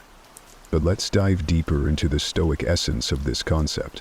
Stoicism teaches us to value quality over quantity, substance over superficiality. By applying this to our communication, we recognize that our words should be meaningful, chosen with care, not scattered carelessly. When we do speak, our words have more impact because they emerge from a place of thoughtful consideration, not impulsive reaction. Moreover, silence encourages others to project their thoughts and feelings onto it, creating an opportunity for greater understanding and empathy. In silence, we offer others the space to express themselves, and in doing so, we gain insights into their perspectives and motivations. This can be incredibly powerful, whether in personal relationships, professional settings, or even in our internal dialogue. Now, embracing silence doesn't mean we become passive observers of our own lives. On the contrary, it's an active, deliberate choice. It's about knowing when to speak and when to let silence do the talking. This discernment is a core Stoic virtue, reflecting a deep understanding of the rhythm of human interaction and the value of each word we choose to share or withhold. In a practical sense, cultivating the ability to harness silence can enhance our lives in myriad ways. It can de-escalate conflicts, foster deeper connections, and even boost our mental well-being by providing moments of necessary respite. It's a tool, a skill that we can develop and refine over time, guided by Stoic principles that advocate for a balanced, thoughtful approach to life. Number 4. Silence builds strength. In our bustling world, where action and noise are often equated with power and productivity, embracing silence can seem counterintuitive. Yet it is in the quiet moments that we find the true reservoirs of our strength, a concept deeply embedded in Stoic philosophy. Stoicism teaches us the value of introspection and inner calm, virtues that are nurtured in silence. Stoicism. It is when we step away from the clamor of the external world that we can hear our own thoughts more clearly, understand our emotions, and determine the direction of our will. Silence offers us a sanctuary where our minds can rest and grow stronger, not distracted or diluted by incessant noise. Think of silence as a form of mental training. Just as a bodybuilder lifts weights to strengthen muscles, a Stoic uses silence to fortify the mind. In this quietude, we practice resilience, learning to be with ourselves, to confront our inner chaos without flinching, and to emerge more centered and grounded. It's in these moments of solitude that we build the mental fortitude to face whatever life throws at us. Moreover, silence fosters clarity. It allows us to sift through our priorities, to distinguish between what is essential and what is noise. This clarity is a form of strength, providing us with the insight to act not impulsively, but with purpose and intention. Our decisions become more deliberate, our actions more meaningful, and our lives more aligned with our core values. But let's delve deeper. Silence is not just about being alone or inactive. It's an active engagement with our inner selves. It's about listening to our thoughts, our feelings, our intuition. In these silent dialogues, we discover truths about ourselves, learning what truly matters to us, what drives us, and where our convictions lie. The silence of the mind forces us to make sense of things that seem horribly confusing at the time. This self-acknowledgement is a powerful form of strength, equipping us with the confidence to make choices that are right for us, irrespective of external pressures or expectations. And here's something fascinating. The strength we build in silence doesn't just benefit us. It radiates outward, influencing our relationships and interactions. When we are centered and clear, we bring a sense of calm and assurance to our dealings with others. Our words carry more weight because they arise from a place of deep reflection. Our presence becomes more impactful, marked by the serenity and purpose that Stoicism advocates. Number 5. Silence in negotiations. In any negotiation, the words we choose to speak are crucial. But equally important are the moments we choose to remain silent. This strategic use of silence can create an aura of calm and control, often leading the other party to reveal more than they intended. It's a moment that invites reflection, not just for us, but for those who are engaging with us, pushing the negotiation into deeper realms of thought and strategy. Now, from a Stoic perspective, silence in negotiations isn't about manipulation or gamesmanship. It's about harnessing our inner tranquility, giving ourselves the time to respond with wisdom rather than reacting impulsively. When we pause, we're not just buying time, we're asserting our control over the situation, anchoring ourselves in the present, and carefully considering our next move. But there's more to it than just tactical advantage. Silence reflects a respect for the words yet to be spoken, an acknowledgement of their weight and potential impact.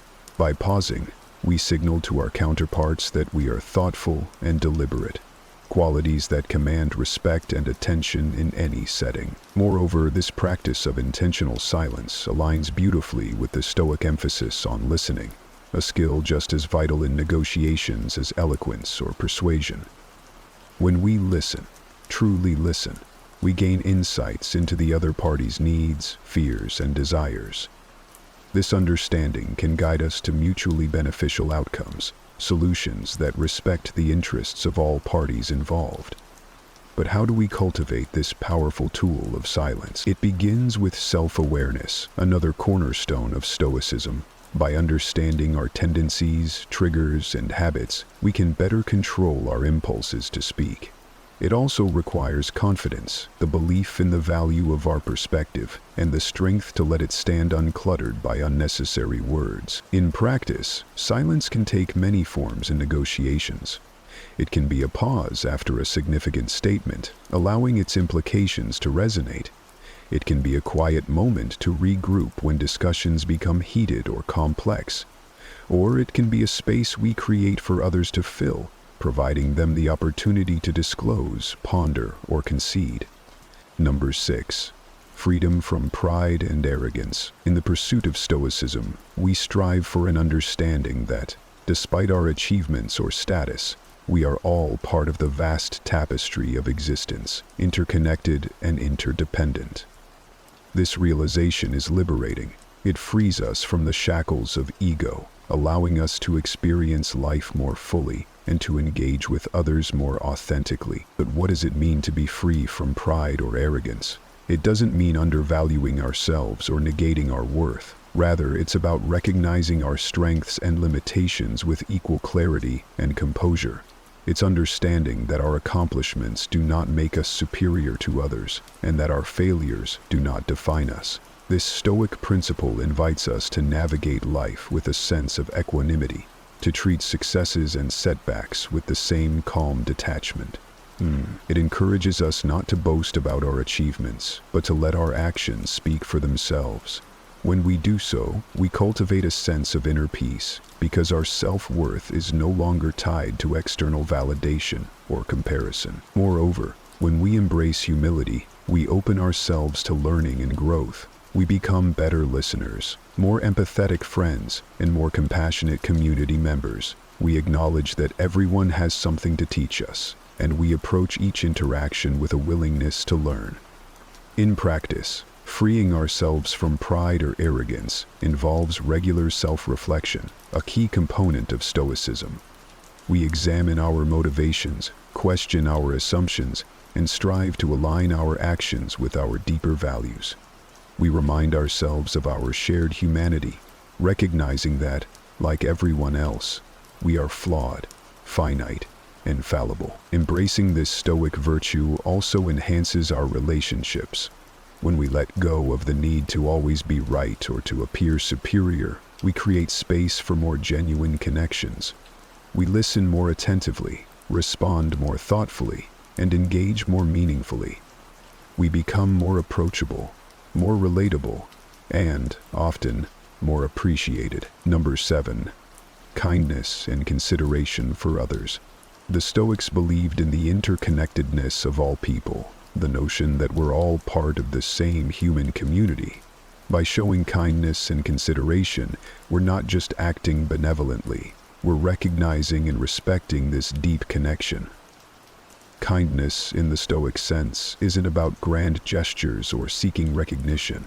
It's about the small, everyday acts of empathy, the moments when we choose patience over frustration, understanding over judgment. It's about considering the impact of our words and actions on others, choosing to uplift rather than undermine, to support rather than criticize. Consideration, on the other hand, goes a step further.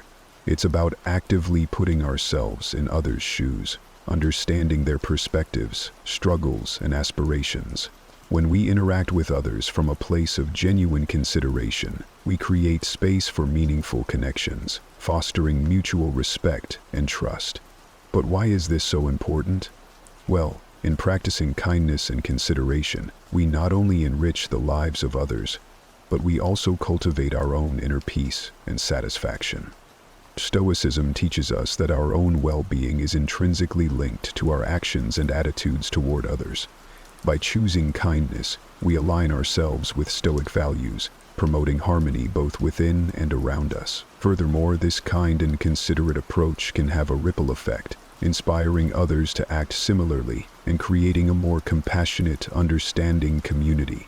Imagine the impact if each of us chose to act with a little more kindness, a little more consideration. The collective outcome could be transformative. So how can we embody these principles in our daily lives? Why? Start with yourself. In the morning you wake up, you choose whatever activities you think will help you feel better, lighter, and more positive.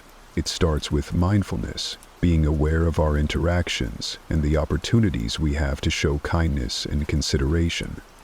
It involves pausing before reacting, choosing responses that reflect the Stoic virtues of wisdom, justice, courage, and moderation. Number 8. The art of deep listening. In our cacophonous lives where distractions abound and everyone seems to be vying for the last word, truly listening, deeply, empathetically listening, is a rare skill, yet it's a skill that aligns beautifully with Stoic philosophy, which values understanding, empathy, and the pursuit of wisdom. Deep listening goes beyond merely hearing the words others say. It's about engaging with the essence of their message, the emotions and intentions behind their words. It's listening not just with the intent to reply, but with the intent to understand. And in this understanding, we find a profound connection to the Stoic ideals of empathy and rationality. When we listen deeply, we afford others the respect and attention they deserve, recognizing their inherent value as fellow human beings. This is a practice of Stoic compassion, acknowledging that, just like us, others have their own struggles, perspectives, and stories that are worth understanding. But the benefits of deep listening extend far beyond fostering empathy and respect. By truly listening, we open ourselves up to new insights and perspectives. We become better learners, better problem solvers, and better friends and colleagues. We're able to absorb and process more information, which in turn can inform our actions and decisions, aligning them closer with the Stoic virtues of wisdom and moderation. So how can we cultivate this art of deep listening? First, it starts with intention. Approach each conversation with the mindset that you have something to learn. This shifts the focus from your own desire to speak to a genuine curiosity about what the other person has to say. Next, practice presence. In our world of constant notifications and multitasking, giving someone your full, undivided attention is a powerful gift. It means putting aside your phone, muting distractions, and engaging fully with the person in front of you. Remember, listening is not just about the ears. It's about the eyes, the body, and the mind. It's about showing with your entire being that you are truly there and truly care. Moreover, deep listening involves patience and self-control, Stoic virtues that help us resist the urge to interrupt, judge, or formulate our responses while the other person is still speaking. It's about holding space for their words, allowing them to express themselves fully before you respond. And finally, it's about reflection. After listening, take a moment to consider what you've heard. Reflect on the message, the emotions, and the underlying meaning. This reflection not only deepens your understanding, but also allows you to respond with thoughtfulness and care, embodying the Stoic ideal of measured, considered action. Number 9. The art of reflective wisdom. This concept isn't just about accumulating knowledge or having quick answers. It's about cultivating a deep, thoughtful understanding of our experiences, our values, and the world around us. Reflective wisdom is a cornerstone of Stoicism, enabling us to live with intention, make considered choices, and grow toward our ideal selves. Reflective wisdom begins with introspection. It's a practice that asks us to pause, turn inward, and examine our thoughts, actions, and reactions. This isn't always easy. It requires honesty, vulnerability, and a willingness to confront uncomfortable truths. But this process is vital. It helps us understand our motivations, identify our biases, and clarify our values. In essence, it allows us to know ourselves more deeply. But reflective wisdom isn't a solitary journey. Stoicism teaches us that our lives are interconnected with others and the world at large. Therefore, our reflection must also consider our relationships, our role in society, and our impact on the world. How do our actions align with the greater good? Are we contributing to harmony or discord? This broader perspective ensures that our wisdom is not just self-serving, but serves a higher communal purpose. Now, let's talk about the application of this wisdom. Reflective wisdom isn't just theoretical, it's immensely practical. It informs our choices, guides our actions, and shapes our interactions. When we act from a place of reflective wisdom, our decisions are more thoughtful, our actions more deliberate, and our words more measured.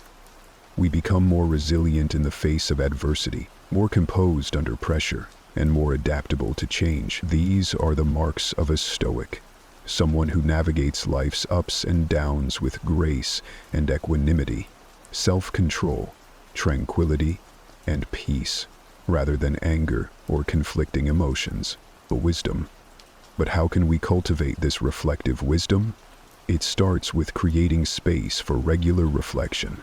This could be a daily review of your actions and decisions, journaling, or engaging in thoughtful discussion with others. It's about asking hard questions and being open to wherever the answers might lead. It's about learning from the past, being present in the now, and considering the future. Another key aspect is embracing a learner's mindset. Life is our greatest teacher, and every experience, whether joyful, painful, or mundane, has something to teach us. By adopting a posture of curiosity and openness, we can extract valuable lessons from all aspects of our lives, growing in understanding and wisdom. Number 10, resilience and adversity. Resilience isn't about avoiding pain or denying our struggles. Instead, it's about confronting adversity head-on, learning from it, and emerging stronger and wiser on the other side. Stoicism teaches us that while we can't control everything that happens to us, we can control how we respond. This response, rooted in clarity, reason, and virtue, is what forges true resilience. But how do we cultivate this resilience? First, it starts with acceptance. Stoicism encourages us to embrace reality as it is, not as we wish it to be. This means acknowledging our adversities without judgment or self-pity.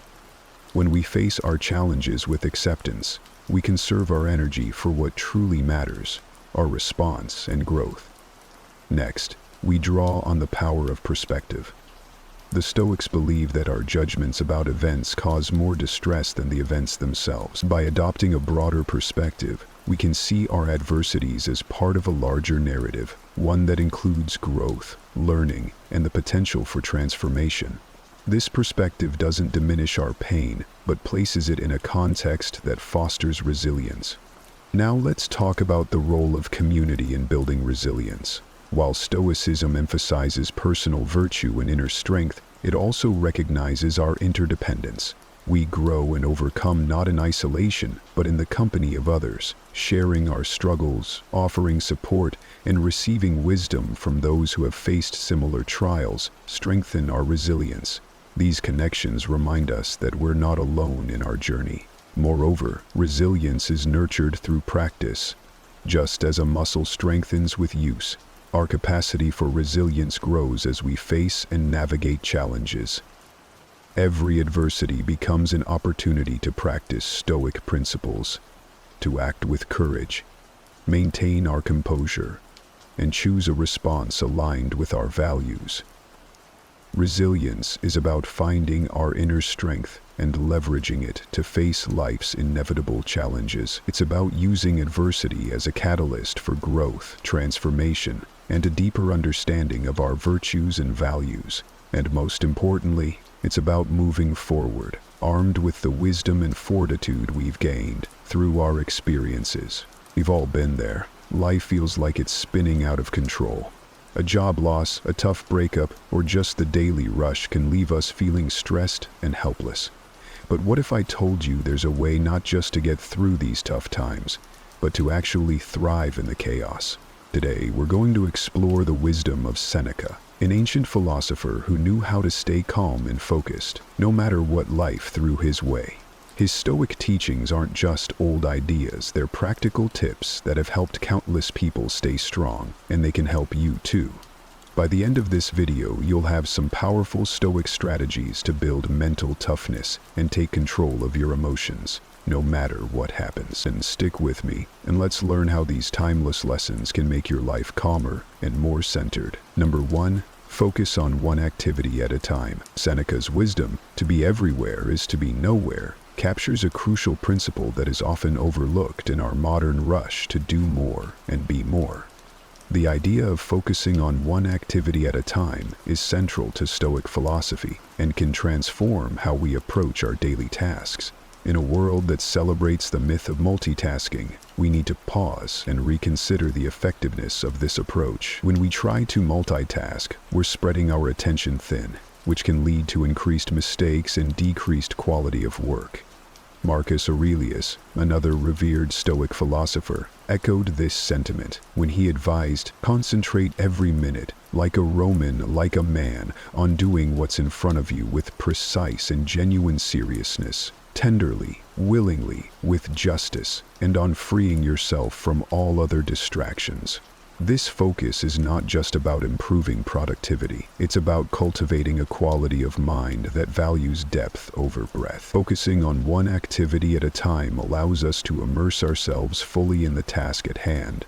Whether it's a professional assignment, a personal project, or a meaningful conversation. This kind of deep work fosters a greater sense of accomplishment and satisfaction. Plato might argue that this singular focus helps us access a higher form of beauty and truth in our work, as it allows us to give our best effort and to create something that resonates with the ideals of goodness and excellence. Moreover, the psychological benefits of focusing on one task at a time are significant.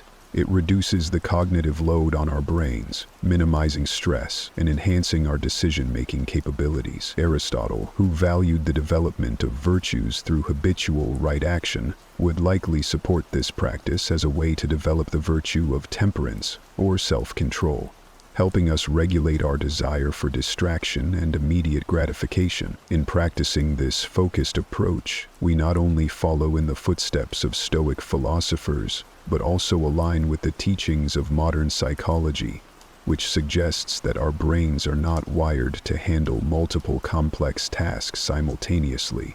The quality of our work and our life improves when we give our full attention to one thing at a time. Socrates' method of deep inquiry and dialogue, focusing intensely on one subject to the exclusion of all else, exemplifies how powerful this method can be. Embracing this Stoic principle doesn't just make us more productive, it makes us more thoughtful, peaceful, and balanced individuals. It is a rejection of the chaos of modern multitasking and an embrace of a more deliberate and purposeful mode of being. As we practice this, we might find that not only do our results improve, but so does our overall well-being. Number 2. Practice philosophy to control your impulses. Seneca's insight, "All the greatest torments are the result of an undisciplined mind," reveals a profound truth about human nature. Our unchecked impulses can be the source of immense emotional turmoil and suffering. Stoicism, which emphasizes the importance of self-control and rational thinking, provides us with a framework to address this challenge, rather than suppressing our emotions, which is neither healthy nor sustainable. Stoicism teaches us to understand and manage them. The process of managing our impulses begins with self-awareness. Epictetus, another Stoic philosopher, famously said, "No man is free who is not master of himself." This statement highlights the necessity of self-mastery in achieving true freedom and happiness. By becoming more aware of our impulses and the triggers that set them off, we are better equipped to handle them rationally. This doesn't mean denying our feelings, but understanding them deeply enough that we can respond in ways that align with our long-term goals and values. In the realm of philosophy, Aristotle also spoke about the importance of moderating our impulses through the development of virtues. He believed that virtue lies in finding the balance between excess and deficiency, a concept known as the golden mean. For instance, courage is the mean between recklessness and cowardice, deficiency being the mean between recklessness and cowardice. Look, applying this to impulse control, we seek to find a balance between spontaneous reactions and complete inaction, aiming for thoughtful, deliberate responses that reflect our best selves. Moreover, practicing philosophy as a guide to controlling our impulses involves cultivating rational thought as a habit. Marcus Aurelius, in his meditations, often reflected on the importance of aligning thoughts with rational and virtuous principles. He wrote, "You have power over your mind, not outside events. Realize this, and you will find strength." This perspective encourages us to focus on our internal responses rather than external provocations, thereby gaining greater control over our impulses. By critically examining our impulses with the aid of philosophical wisdom, we can begin to make choices that are not dictated by fleeting emotions, but are the result of careful thought and reflection. This practice not only strengthens our mental fortitude, but also helps us live more harmoniously with our values. It leads to a life where decisions are made, not in the heat of the moment, but with a clear, composed mind. The Stoic approach to impulse control is about cultivating an inner dialogue that constantly questions and assesses our instinctive reactions. It is about making philosophy not just a subject we study, but a way we live our lives, allowing us to rise above immediate gratifications and achieve a deeper sense of satisfaction and purpose. This disciplined approach to managing impulses is not just about avoiding emotional pain. It's about forging a path to a more thoughtful, fulfilling life. Number 3, stay prepared. Seneca, who emphasized the importance of being prepared, famously said, "Rehearse them in your mind. Exile, torture, war, shipwreck, all the terms of our human lot should be before our eyes." This advice might sound a bit dramatic at first. After all, not all of us are navigating the high seas or entering battle. But what Seneca is getting at here is the concept of mental preparation for life's inevitable challenges. A cornerstone of Stoic resilience, Stoicism teaches us to anticipate and mentally rehearse for the worst, not to fill us with dread, but to diminish the shock and pain when difficulties do occur. This practice is known as premeditatio malorum, or the premeditation of evils. It's about visualizing the most challenging scenarios, not to worry obsessively, but to be emotionally and mentally equipped when life throws its curveballs. Think about it this way. Athletes practice under tough conditions to prepare for the strain of actual competition. Similarly, by mentally rehearsing challenging situations, we train our minds to handle stress and adversity with less panic and more poise.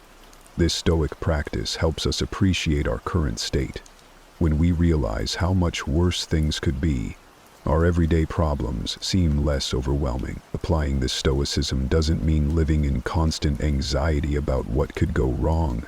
Rather, it's about having a realistic acknowledgement of potential negative outcomes. For example, if you're worried about job security, instead of spiraling into fear, you could start preparing by updating your resume, enhancing your skills, or even exploring alternate career paths. This way, if the worst were to happen, you're not caught off guard and are better positioned to handle the situation. Moreover, this principle extends beyond personal crises. It's about maintaining a level of readiness for any significant changes in our lives, from financial instability to personal loss. By staying prepared, we not only shield ourselves from the initial shock, but also quicken our recovery and adjustment periods. We become less reactive and more responsive, a subtle but powerful shift in handling life's uncertainties. Seneca's counsel helps us forge a mindset where we are not overwhelmed by adversity, but are fortified against it. This mental readiness is not about expecting the worst, but about being prepared to deal with any situation, thereby enhancing our resilience and overall mental toughness. Through this Stoic lens, we see not just the potential for loss or hardship, but also the opportunity for growth and renewal in every challenge. Number 4. Voluntarily embrace hardships. Another profound insight from Seneca. Difficulties strengthen the mind as labor does the body. This idea is at the heart of Stoicism and speaks to a practice that can seem counterintuitive at first, voluntarily embracing hardships. It's about deliberately choosing to experience discomfort, not as a form of punishment, but as a way to fortify our mental resilience and expand our capacity to handle life's inevitable challenges. Think about what it means to voluntarily embrace hardships. It's like an athlete who trains under harsh conditions to prepare for a competition. The athlete understands that by pushing the limits in a controlled environment, they're better prepared for the stresses of the actual event. Similarly, by choosing to face difficulties head-on, whether that's taking on a challenging project at work, speaking up in public, or even opting to live more simply, we enhance our mental toughness and adaptability. Seneca's approach teaches us that when we step out of our comfort zones on purpose, we're not just testing our limits, we're expanding them. For example, if you dread public speaking, regularly putting yourself in situations where you must speak in front of others can transform your fear into a skill. Over time, what once felt insurmountable becomes manageable and eventually comfortable. Meditation is a way to get to the root of things, rather than to hide behaviors we find frightening. This Stoic practice is not about seeking out suffering for its own sake, but about recognizing that growth often comes from discomfort. Embracing voluntary hardships also means resetting our comfort thresholds. In a world that often prioritizes comfort and ease, choosing the harder path can seem radical. But Stoicism invites us to rethink what true comfort is. Is it merely the absence of discomfort, or is it the presence of inner strength and peace that comes from knowing we can handle whatever comes our way? By integrating this Stoic principle into our lives, we also learn to appreciate our current circumstances more. When we know we can endure less, we can enjoy the simple pleasures of life with greater contentment. It's about building a life not on the avoidance of hardship, but on the foundation of resilience. This doesn't mean we seek out suffering, but when hardship does come, we view it as an opportunity to practice our Stoic skills. In embracing voluntary hardships, we also foster a deep sense of self-efficacy. We prove to ourselves that we are capable of overcoming obstacles, which in turn builds self-confidence. Each challenge we face and overcome is a reminder that we are stronger than we might have believed. So let's take a page from Seneca's book and challenge ourselves to step into the arena of voluntary hardship. It's there that we'll find not just challenges, but the keys to a more resilient and fulfilling life. Number 5. Avoid self-victimization. Seneca wisely pointed out, we suffer more often in imagination than in reality. This statement is a stark reminder that our interpretation of events, not the events themselves, often causes our greatest suffering. It's easy to fall into the trap of believing that we are victims of our circumstances, which can lead to a mindset that everything happens to us rather than for us or with us. Stoicism teaches us the importance of perception. How we choose to see and interpret life's challenges significantly impacts our experience of them.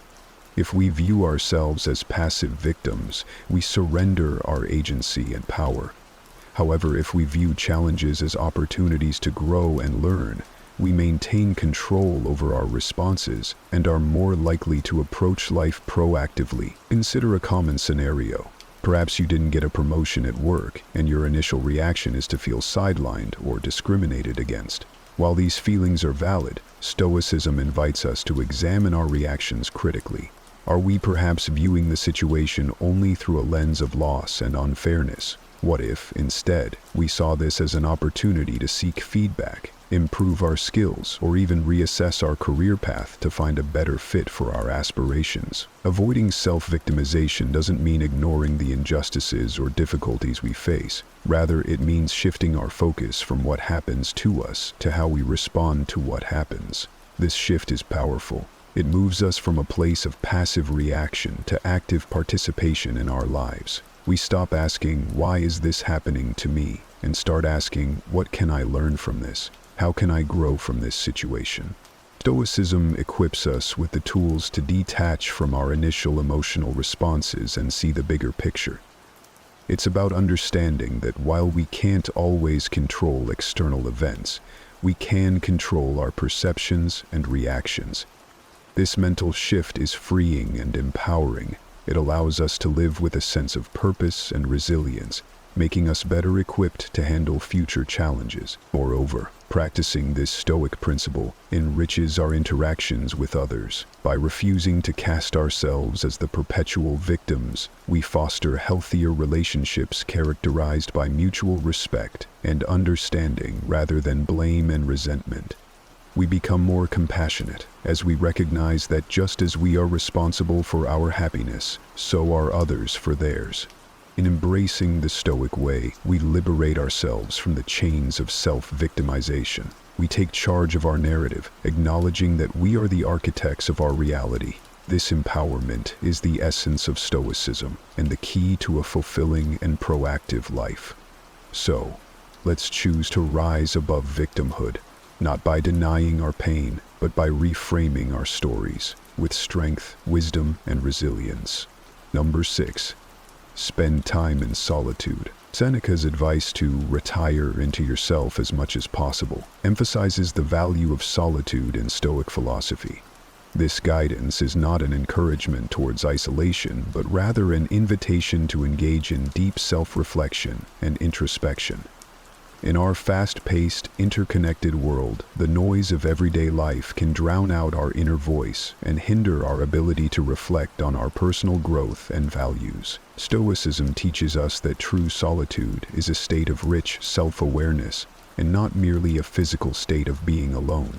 The benefits of spending time in solitude are profound and have been echoed by philosophers throughout history. Marcus Aurelius, another Stoic philosopher, often wrote about the importance of introspection in his personal writings. He believed that understanding oneself is essential to living a life of virtue and purpose. He stated, "Nowhere can man find a quieter or more untroubled retreat than in his own soul." This highlights the idea that solitude provides a sanctuary where one can escape the demands of the external world and focus on internal development. Furthermore, the practice of solitude allows us to explore our thoughts and emotions without distraction. It gives us the space to process our experiences and to align our actions with our principles. By regularly engaging in this practice, we cultivate a deeper understanding of who we are and what we truly want from life. This alignment is crucial for living authentically and achieving personal fulfillment. Aristotle also touched on the importance of self-reflection for achieving eudaimonia, or flourishing. He believed that self-knowledge was essential for developing virtues and living in accordance with reason. In solitude, we can assess our lives critically and make adjustments that reflect our true values and aspirations. The Stoic practice of solitude also encourages us to develop resilience. Epictetus emphasized the need for personal reflection to fortify the mind against adversity. He advised individuals to use solitude as a tool to strengthen their character and mental endurance, preparing them for the inevitable challenges of life. He posited, "It is in your power to withdraw yourself whenever you desire. Perfect tranquility within consists in the good ordering of the mind, the realm of your own." Moreover, spending time alone helps us appreciate our relationships and social interactions more fully. When we return from periods of solitude, we often find that we have more to offer others, whether it's greater empathy, patience, or clarity. This not only enriches our personal relationships, but also enhances our contributions to our communities. The Stoic practice of seeking solitude is not about escaping life, but about deepening our engagement with it. By retiring into ourselves, we gain the clarity needed to act more thoughtfully in the world. Seneca, Marcus Aurelius, and Epictetus all provide us with a roadmap for using solitude, not as a retreat from life, but as a tool to live more fully and meaningfully. By applying these Stoic practices, we're not just surviving, we're thriving, cultivating a life of peace and fulfillment from within. In the spirit of Stoicism, let's continue to explore how we can apply these ancient wisdoms to navigate the complexities of modern life. Let's strive to be better than we were yesterday, to live with intention and virtue. Imagine facing life's toughest challenges, loss, pain, uncertainty, and still finding a way to rise above it all, not just surviving, but thriving. This isn't just about ancient history or forgotten philosophies, it's about something that can change your life today. I'm talking about Stoicism, a philosophy that has the power to transform your struggles into strengths and your fears into courage. It's not a magic pill, but a way of living that can help you navigate the chaos of modern life with grace and wisdom. Think about it. In a world that's constantly trying to push you towards endless desires and immediate gratifications, what if I told you that the key to true happiness lies in embracing simplicity, practicing gratitude, and focusing on what's within your control? This is not just another self-help gimmick. It's a time-tested, battle-hardened philosophy that great leaders, thinkers, and even emperors have used to lead meaningful lives. So, if you've ever felt lost, overwhelmed, or just plain curious about how to live a good life, stick around. Let's dive deep into the heart of Stoicism and uncover the secrets to a fulfilling life. Secrets that Marcus Aurelius, Seneca, and Epictetus left for us to find. Trust me, this journey could be the turning point you've been searching for. The only thing I ask of you is not to skip this video in any way. If you're here, consider yourself different from the majority. Consider yourself an exception. Now, act like one and don't skip any part of the content. Number 1, take it step by step. In life, it's easy to get caught up in the cycle of planning, dreaming, and contemplating our next big move. We often find ourselves waiting for the perfect moment to start that project, to make that change, or to pursue that dream. However, Marcus Aurelius brings us back to a fundamental truth with profound simplicity. Knowing isn't enough. We must act. When times are tough, we must act. This isn't just about having intentions or making plans. It's about taking concrete steps towards realizing those plans. Procrastination is the enemy of progress. This idea of taking action, of moving step by step towards our goals, is at the heart of Stoicism. The Stoics believed in living according to nature, which includes embracing our nature as beings who can think, plan, and, most importantly, do. Marcus Aurelius himself was not just a philosopher, he was an emperor, a ruler who had to make decisions and take actions that would affect millions. His words come from a place of experience, reminding us that the path to fulfilling our potential is paved with actions, not just thoughts. But how do we overcome the inertia that holds us back? How do we move from dreaming to doing? The Stoic discipline of action offers a guide. Start small, but start today. This principle is echoed in the teachings of other great philosophers and psychologists. Aristotle famously said, "We are what we repeatedly do. Excellence, then, is not an act, but a habit." This speaks to the power of taking small, consistent steps towards our goals. It's not the grand gestures that define our character or our lives, but the small, daily actions we take.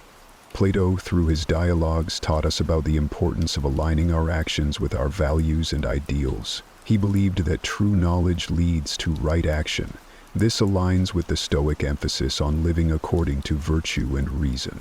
By taking steps that are in harmony with our highest ideals, we move closer to the good life that Plato envisioned. Taking it step by step, as Marcus Aurelius advises, is about embracing the journey of growth and self-improvement with patience and persistence. It's about recognizing that every big journey does indeed begin with a single step. Whether it's improving our health, writing a book, or working towards a better world, the key is to start and then to keep going, one step at a time. Number 2, another path is always open. Have you ever hit a wall feeling like every direction you turn leads nowhere? It's a common experience, one that can leave us feeling frustrated, hopeless, and stuck. But what if I told you that this feeling, as universal as it is, can be transformed into something positive? This is where the wisdom of Marcus Aurelius shines a light on a powerful truth. When one door closes, another opens. Marcus Aurelius, along with other Stoic thinkers like Seneca and Epictetus, taught that life is full of obstacles. But these obstacles are not the end of the road. Instead, they are opportunities for growth, redirection, and the discovery of new paths. Stoicism, at its core, is about understanding that we might not have control over the events that happen to us, but we always have control over how we respond to those events. This Stoic principle is a game changer because it challenges us to shift our perspective from seeing obstacles as dead ends to viewing them as redirections. It's about embracing the idea that there's always another way, another path that we can take. This doesn't mean that the alternative path will be easy or straightforward. Sometimes it might require us to dig deep, to be creative, or to develop skills and strengths we didn't know we had. Let's consider the wisdom of other great minds in Western philosophy and psychology.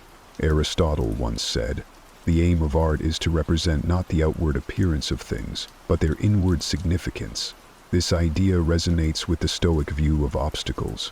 It's not the external obstacle that defines our experience, but the significance we assign to it and the actions we take in response. Socrates, with his method of questioning, reminds us to interrogate our own beliefs about the obstacles we face. By questioning our assumptions, we can uncover new paths and solutions that were hidden by our initial reactions and emotions. This Stoic lesson, that another path is always open, is about more than just overcoming difficulties. It's about recognizing that life's challenges are an integral part of our journey. They shape us, test us, and ultimately lead us to our fullest potential. It's a reminder that we are always at choice, not in what happens to us, but in how we respond to what happens. Number 3, put people first. In a world that often measures success by what you have rather than what you give, Marcus Aurelius stands as a towering example of true leadership. Imagine being the most powerful man in the known world, where every luxury, every pleasure could easily be yours without a second thought. Yet, when faced with one of the most devastating crises of his time, a pandemic that threatened to wipe out a significant portion of his empire, Marcus chose a path that was radically different from what we might expect from someone of his stature. Instead of isolating himself in the comfort of his palace, surrounded by wealth and luxury, he took a step that was both bold and humbling. He began to sell off his own possessions, treasures that were not just valuable, but also symbols of imperial power and divine status. This wasn't a mere gesture. It was a lifeline thrown to a society struggling to survive, a society that looked up to him not just for leadership, but for compassion and hope. This act of selflessness is a vivid illustration of Stoicism in action. Stoicism, a philosophy that teaches the virtues of wisdom, courage, justice, and temperance, was not just a theoretical guide for Marcus. It was a way of life. By prioritizing the welfare of his people over his own comfort, Marcus embodied the Stoic ideal that true wealth is not found in personal possessions, but in living a life of virtue and service to others. But Marcus Aurelius wasn't the only philosopher to espouse these values. Consider Aristotle, who believed that the essence of true happiness lies in living a life of virtuous activity in accordance with reason. He argued that real fulfillment comes from contributing to the community and living a life that transcends personal pleasure or material gain. Similarly, Plato emphasized the importance of the philosopher king, a ruler who, guided by wisdom and justice, puts the needs of the state and its citizens above his own desires. When we put people first, especially in times of crisis, we do more than just provide material support. We offer hope, solidarity, and a sense of shared humanity. This is the essence of leadership that Marcus Aurelius exemplifies, a leadership not rooted in authority or fear, but in empathy, sacrifice, and a profound commitment to the common good. Number 4, discard your anxiety. In the still moments of life, when the hustle and bustle fade into the background, we're often left with our thoughts, feelings, and for many of us, our anxieties. It's in these moments that Marcus Aurelius made a profound realization. Anxiety comes not from the world around us, but from within. This insight is not just a personal epiphany, but a cornerstone of Stoic philosophy, teaching us that true peace comes from within, and that, to a large extent, anxiety is a choice. Stoicism encourages us to focus on what is within our control. The Stoics believe that while we might not have power over external events, we have control over our thoughts, perceptions, and reactions. This perspective empowers us to discard unnecessary worries and to cultivate a state of inner peace, regardless of external circumstances. But how can we practically apply this teaching in our lives? How do we discard anxiety and find true freedom? First, it's important to recognize that anxiety often stems from our desire to control the uncontrollable, from worrying about the future to stressing over how others perceive us. Marcus Aurelius reminds us that these concerns lie outside our sphere of control, and therefore should not occupy our minds or disturb our peace. Plato emphasized the importance of knowing oneself, suggesting that true knowledge leads to self-mastery. By understanding our thoughts and emotions, we can identify the root causes of our anxiety and address them with reason and clarity. Socrates championed the examined life, arguing that unreflective living is not worth living. By examining our anxieties, we can challenge their validity and transform our relationship with them. The process of discarding anxiety, as the Stoics teach, involves a shift in perspective.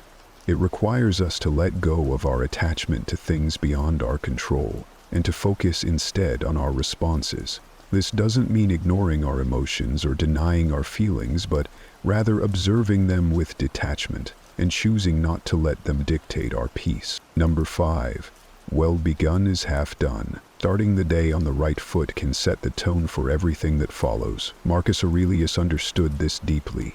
Despite his immense responsibilities and the power he wielded, Marcus committed himself to routines that grounded him and prepared him for the day ahead. He didn't wake up early out of necessity, but out of a desire to start his day with purpose. He used journaling not just as a means of reflection, but as a tool to align his actions and thoughts with his values. This disciplined approach to mornings wasn't about rigid schedules. It was about ensuring that each day began with intentionality.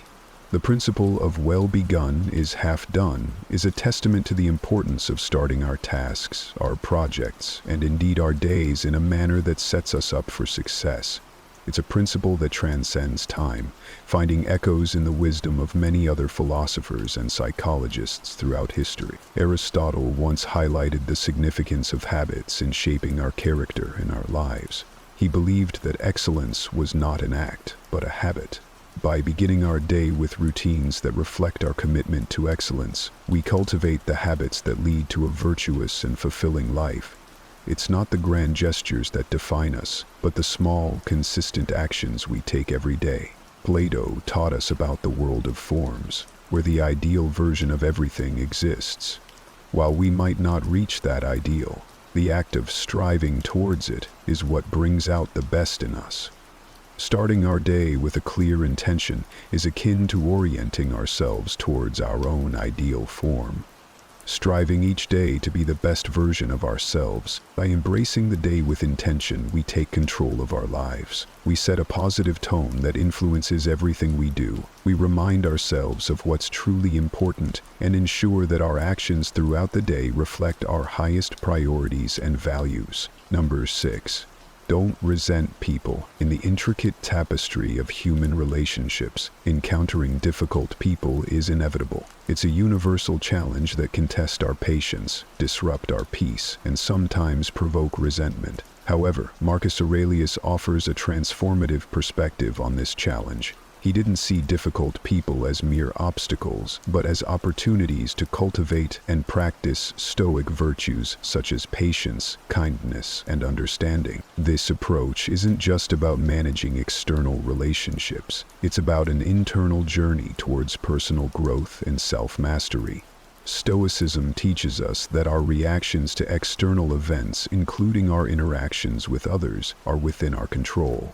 Marcus Aurelius emphasized that the actions of others should not disturb our inner peace or dictate our emotional state. Instead, encountering difficult people should be viewed as a chance to strengthen our character, practice the virtues that Stoicism holds dear, and rise above petty grievances or annoyances. This doesn't mean condoning negative behavior or allowing ourselves to be mistreated. It means choosing a response that aligns with our values and our commitment to personal excellence. Carl Jung introduced the concept of the shadow self, suggesting that the traits we dislike in others often reflect parts of ourselves that we haven't fully accepted. By recognizing this projection, we can turn encounters with difficult people into moments of self-reflection and growth, learning to embrace the full spectrum of our humanity. Marcus Aurelius's approach to not resenting people but rather seeing them as opportunities to practice Stoic virtues invites us to elevate our interactions and our responses to challenging situations. It encourages us to rise above the immediate impulse of resentment, to cultivate a deeper sense of patience, kindness, and understanding.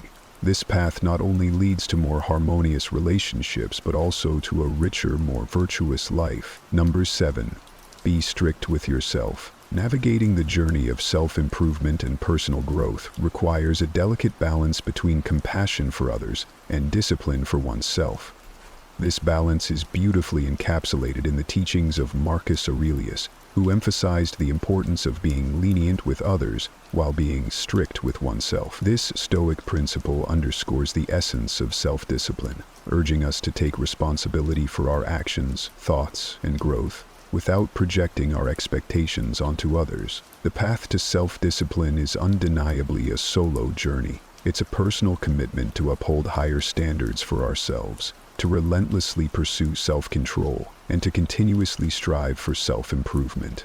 This isn't about setting unrealistic expectations or being harsh and unforgiving towards ourselves. Rather, it's about recognizing our potential for growth and making a conscious effort to move closer to our ideal selves every day. Marcus Aurelius practiced what he preached. His reflections, documented in his meditations, reveal a man deeply committed to self-examination, virtue, and the pursuit of wisdom. He understood that true progress comes from within, and that we have the power to cultivate peace, virtue, and resilience through disciplined thought and action. This Stoic ethos of self-discipline is echoed in the teachings of other great philosophers and psychologists. Aristotle spoke of virtue as a mean between two extremes, achieved through habituation. He believed that by consistently choosing the virtuous path, we could develop a character marked by excellence. Applying this to self-discipline, it's about finding the balance between excess and deficiency, pushing ourselves to grow while also being mindful of our limits. Being strict with oneself, as advocated by Marcus Aurelius, is not about punishment or deprivation. It's about holding ourselves to a higher standard, recognizing our capacity for improvement, and taking the necessary steps to actualize our potential. It's about making choices that align with our deepest values, even when they require sacrifice or effort. At the same time, Marcus's advice to be lenient with others reminds us of the importance of empathy, understanding, and compassion. It acknowledges that everyone is on their own journey, facing their own challenges and learning their own lessons. By focusing on our growth without imposing our standards on others, we cultivate not only self-discipline, but also kindness and respect for the diverse paths that people take. Number 8. Ask yourself, is this essential? In our fast-paced modern world, bombarded by endless tasks, notifications, and demands on our attention, the question posed by Marcus Aurelius, is this essential, becomes not just relevant but vital. This question invites us to pause, reflect, and discern the essential from the non-essential, guiding us toward a life of purpose and meaning. Marcus championed the idea of focusing on what truly matters, advocating for a life not led by the chaos of external demands, but by the clarity of internal values. This Stoic principle of prioritization and concentration on the essential is a powerful tool for navigating the complexities of contemporary life.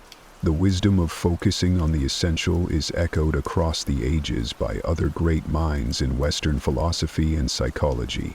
Aristotle spoke of the golden mean, the desirable middle between two extremes, one of excess and the other of deficiency.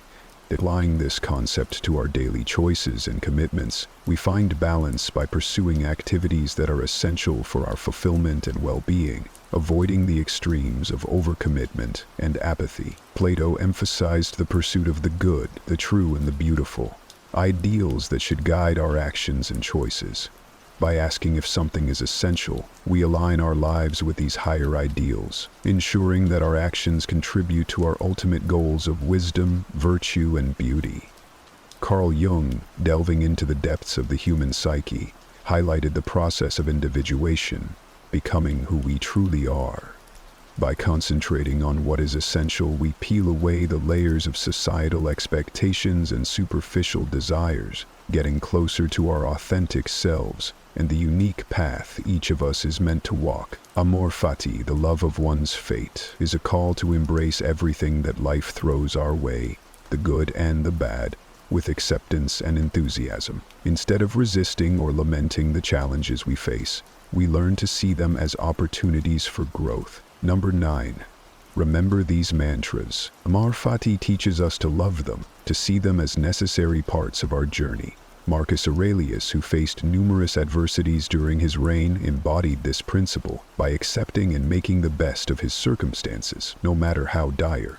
This Stoic mantra echoes the wisdom of other philosophers like Aristotle, who taught that virtue and happiness are found in the acceptance and excellent pursuit of one's life's conditions, not in the conditions themselves. The Stoics believe that, as social beings, our well-being is inextricably linked to the well-being of our community. Focusing on contributing to the common good is about recognizing our interconnectedness and our responsibility to each other. It's a call to live ethically, to contribute positively to society, and to consider the impact of our actions on others. Plato's vision of an ideal society where each individual plays their part for the greater good reflects this Stoic value. It reminds us that true fulfillment comes not from self-centered pursuits, but from our contributions to the lives of others. Perhaps one of the most powerful Stoic reminders is memento mori, the practice of reflecting on our mortality. Far from being morbid, this mantra is a powerful motivator to live our lives fully, to prioritize what truly matters, and to let go of trivial concerns. Marcus Aurelius, and indeed all Stoics, saw the awareness of death as a tool to cherish life and to make the most of the present moment. This perspective is shared by Socrates, who saw an unexamined life as not worth living, implying that a life lived without awareness of its finitude misses its depth and meaning. Integrating these Stoic mantras into our lives invites us to live with greater purpose, resilience, and joy. Amor fati encourages us to accept and find value in everything that happens to us, transforming challenges into opportunities for growth. The focus on contributing to the common good extends our pursuit of happiness beyond our personal needs, enriching our lives through the well-being of others. Memento mori serves as a poignant reminder to focus on the essential, to love deeply, act kindly, and live meaningfully, aware that our time is finite. Remember, the journey through life is rich with challenges and beauty, and it's how we navigate this journey that defines our existence. Let's not just exist, but truly live, embracing the wisdom of the past to create a present filled with meaning and a future brimming with possibility. Every single day, we're faced with moments that test our patience and rattle our calm. Whether it's a traffic jam when you're already late, a coworker's irritating habits, or your phone battery dying in the middle of an important call, life seems full of these little battles.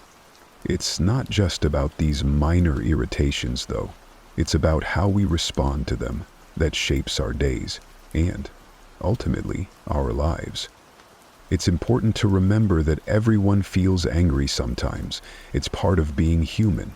But here's where Stoicism steps in with its profound wisdom.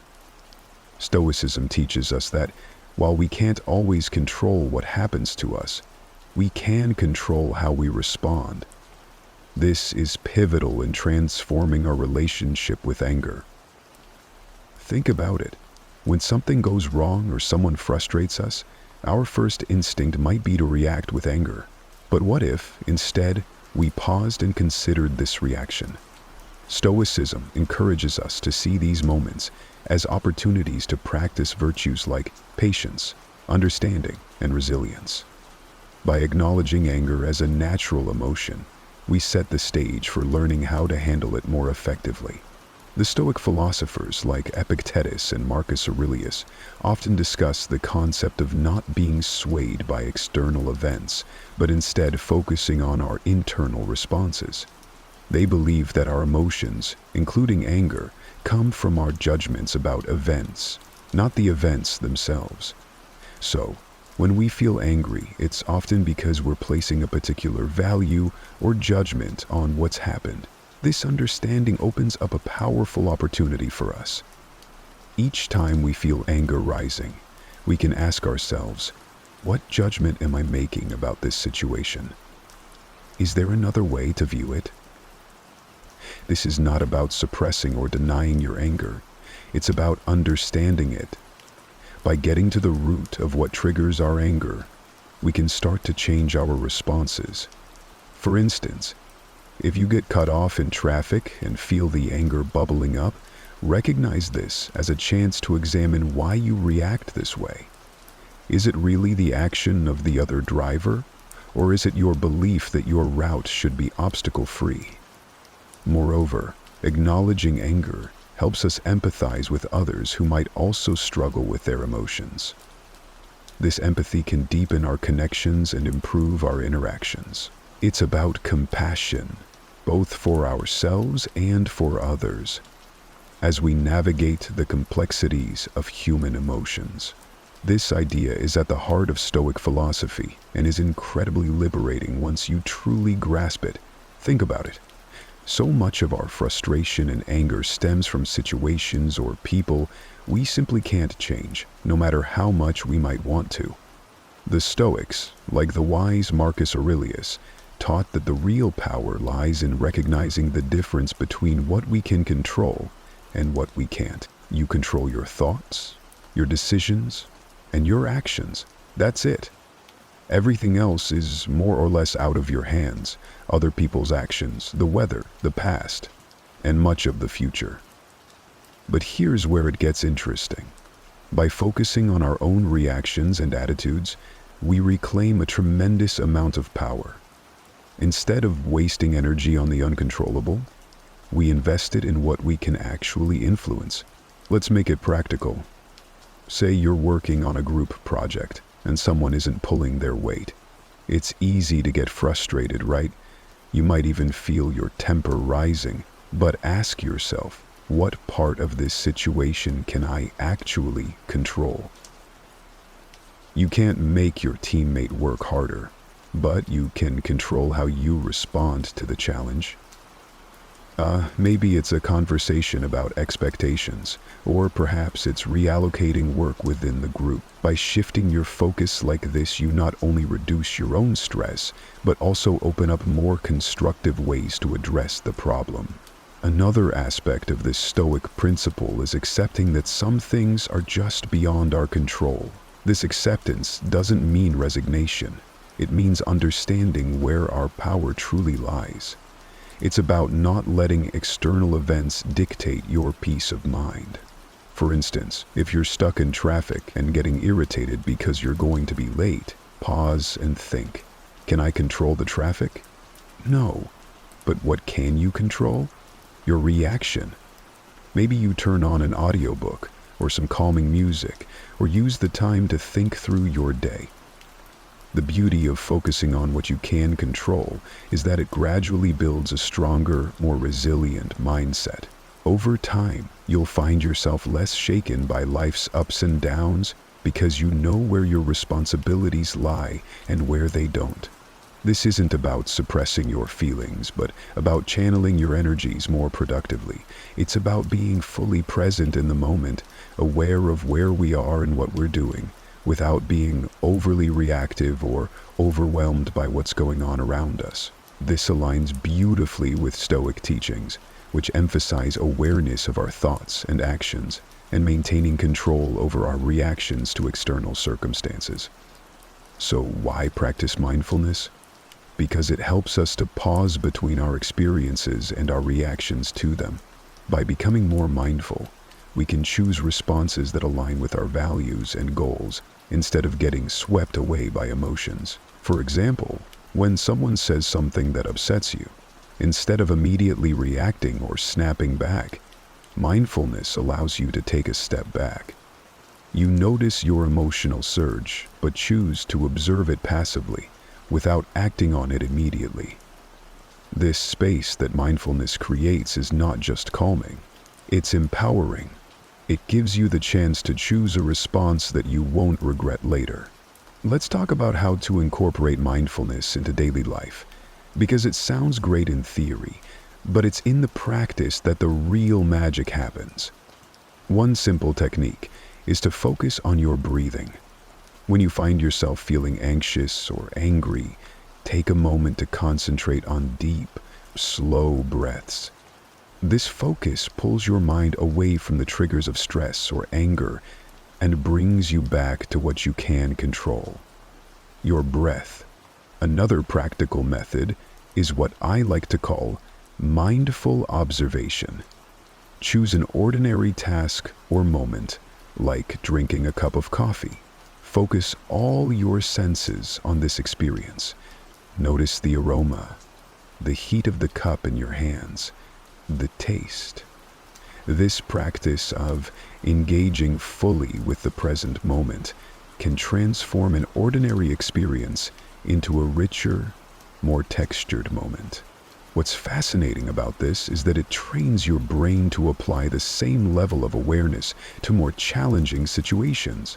When anger or frustration arises, you'll be better equipped to handle it with the same focus and calm. Stoicism also teaches us about the impermanence of our experiences. Nothing lasts forever, not even our emotions. Mindfulness complements this by helping us to experience our feelings without judgment. Acknowledge that you're angry, recognize it, but also remind yourself that this anger is just a passing state. It's not who you are, and it doesn't control you, unless you let it. The idea that everything changes and nothing lasts forever is a universal truth that can help us navigate life's ups and downs with more grace and less frustration. It's about understanding that our circumstances, emotions, and even our thoughts are constantly in flux, and learning to embrace this constant state of change rather than resisting it. Think about how often we get upset because things didn't go as planned.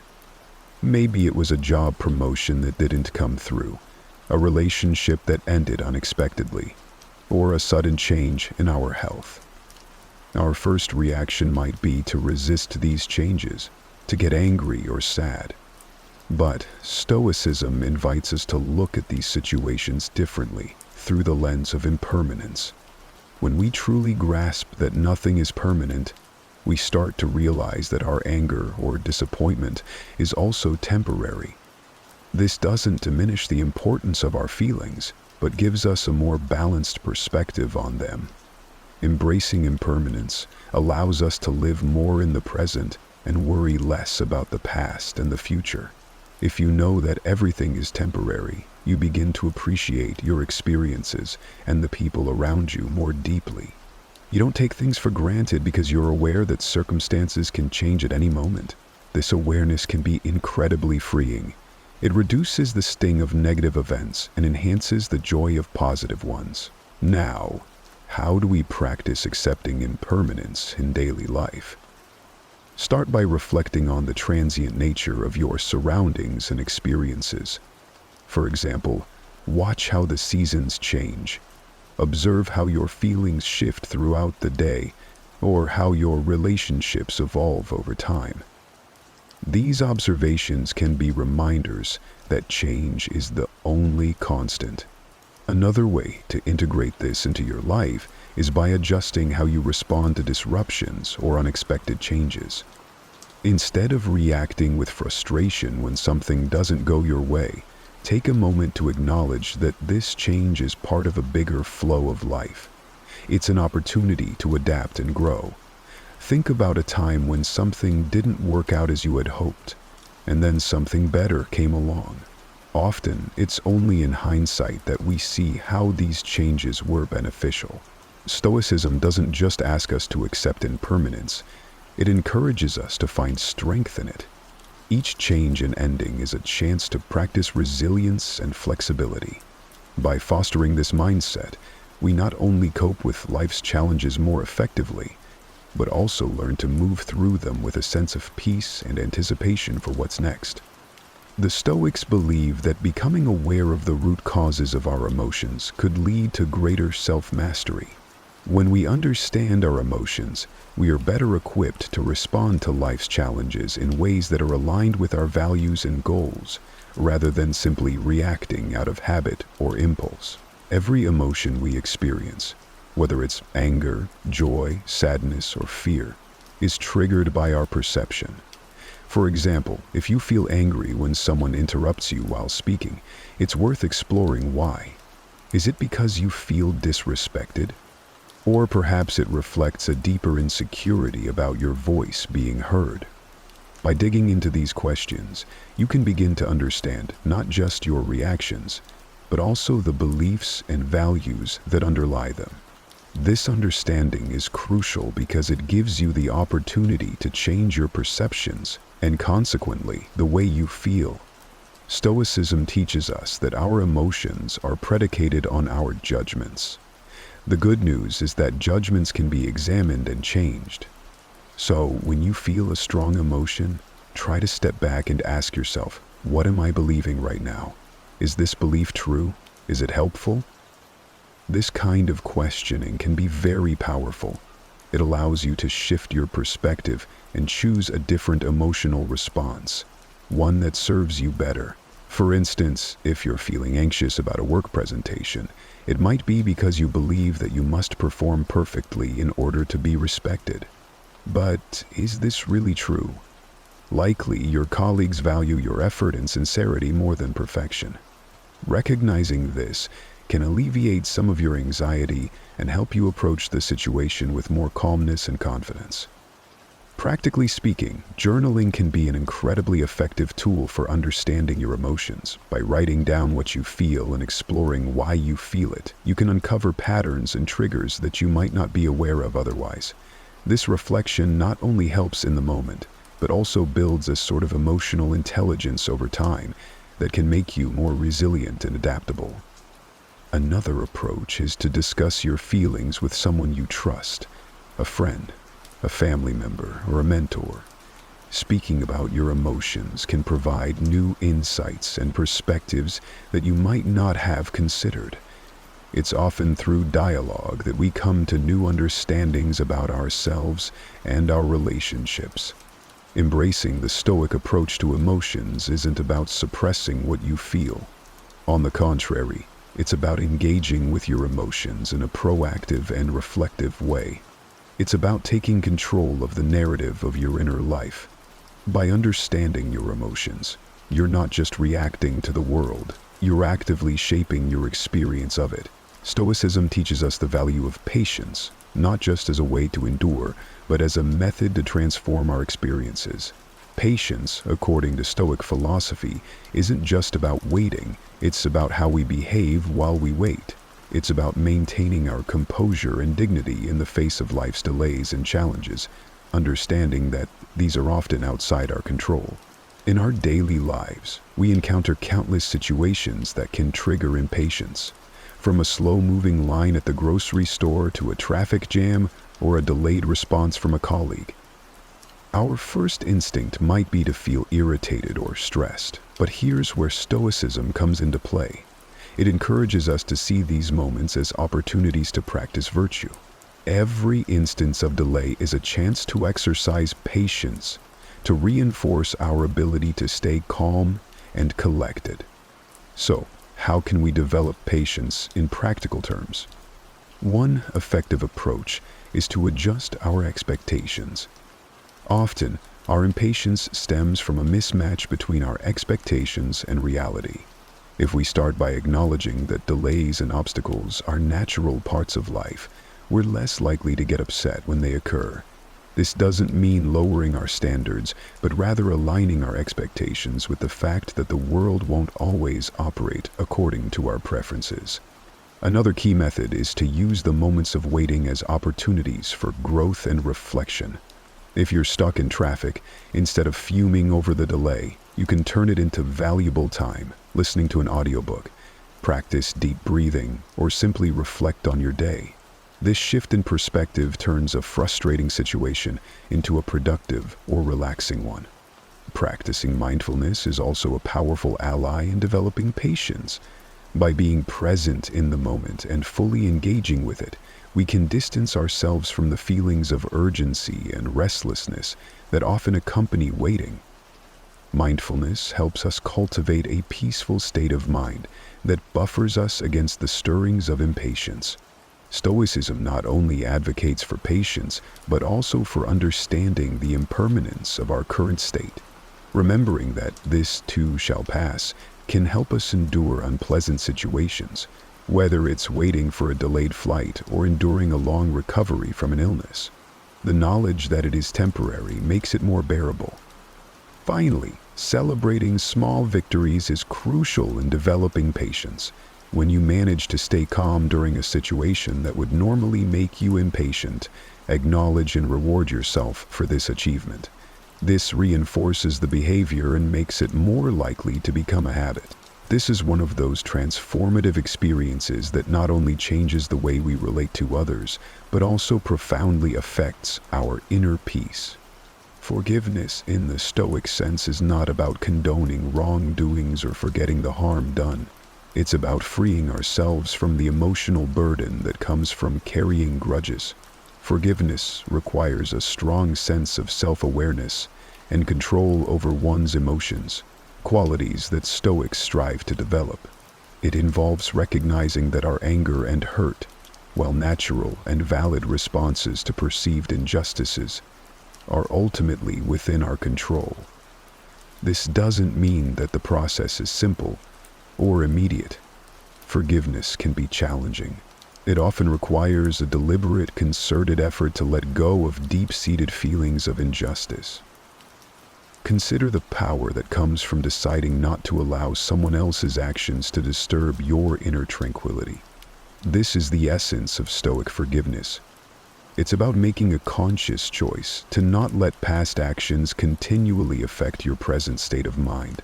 This decision helps you reclaim your emotional energy and focus it on more constructive pursuits that align with your values and goals. Now, how do we start practicing forgiveness in everyday life? It begins with the recognition that all humans are fallible, ourselves included. We all make mistakes, sometimes out of ignorance, sometimes out of malice. Reflecting on our own shortcomings can help us develop empathy towards others, making it easier to forgive. Another Stoic practice is to consider the bigger picture. Often, the things we hold on to are not as significant in the grand scheme of our lives. By focusing on our long-term well-being, which is bolstered by peace and harmony, the immediate sting of grievances can be mitigated. Practicing forgiveness also involves actively reframing our narratives.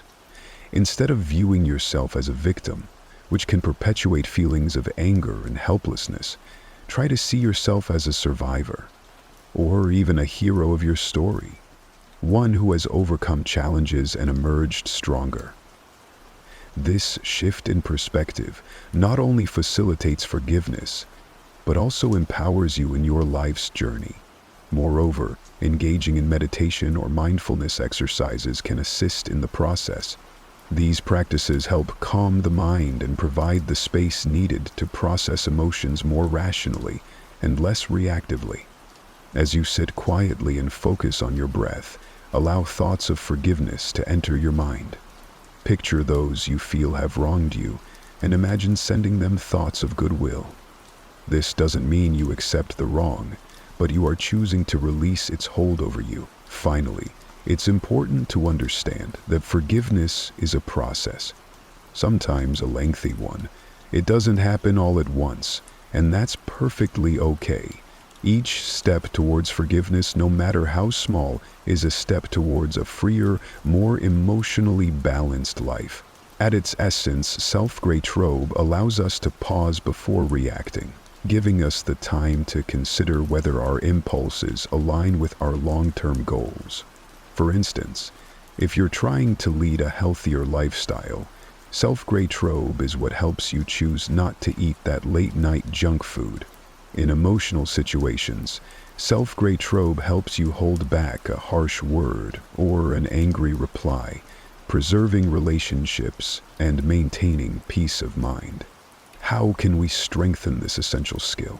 One effective Stoic practice is to regularly reflect on our actions and their consequences. This could be as simple as taking a few minutes each evening to think about the choices you made throughout the day. Were there moments when you lacked self-control?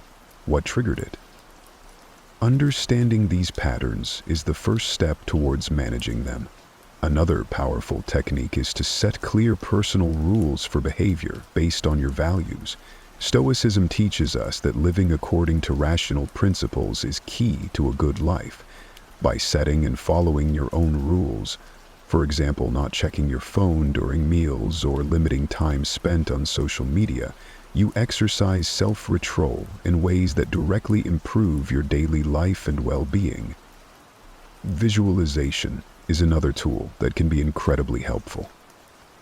Before entering a situation where you know you might be tempted to act impulsively, take a moment to visualize yourself handling the situation with calm and restraint.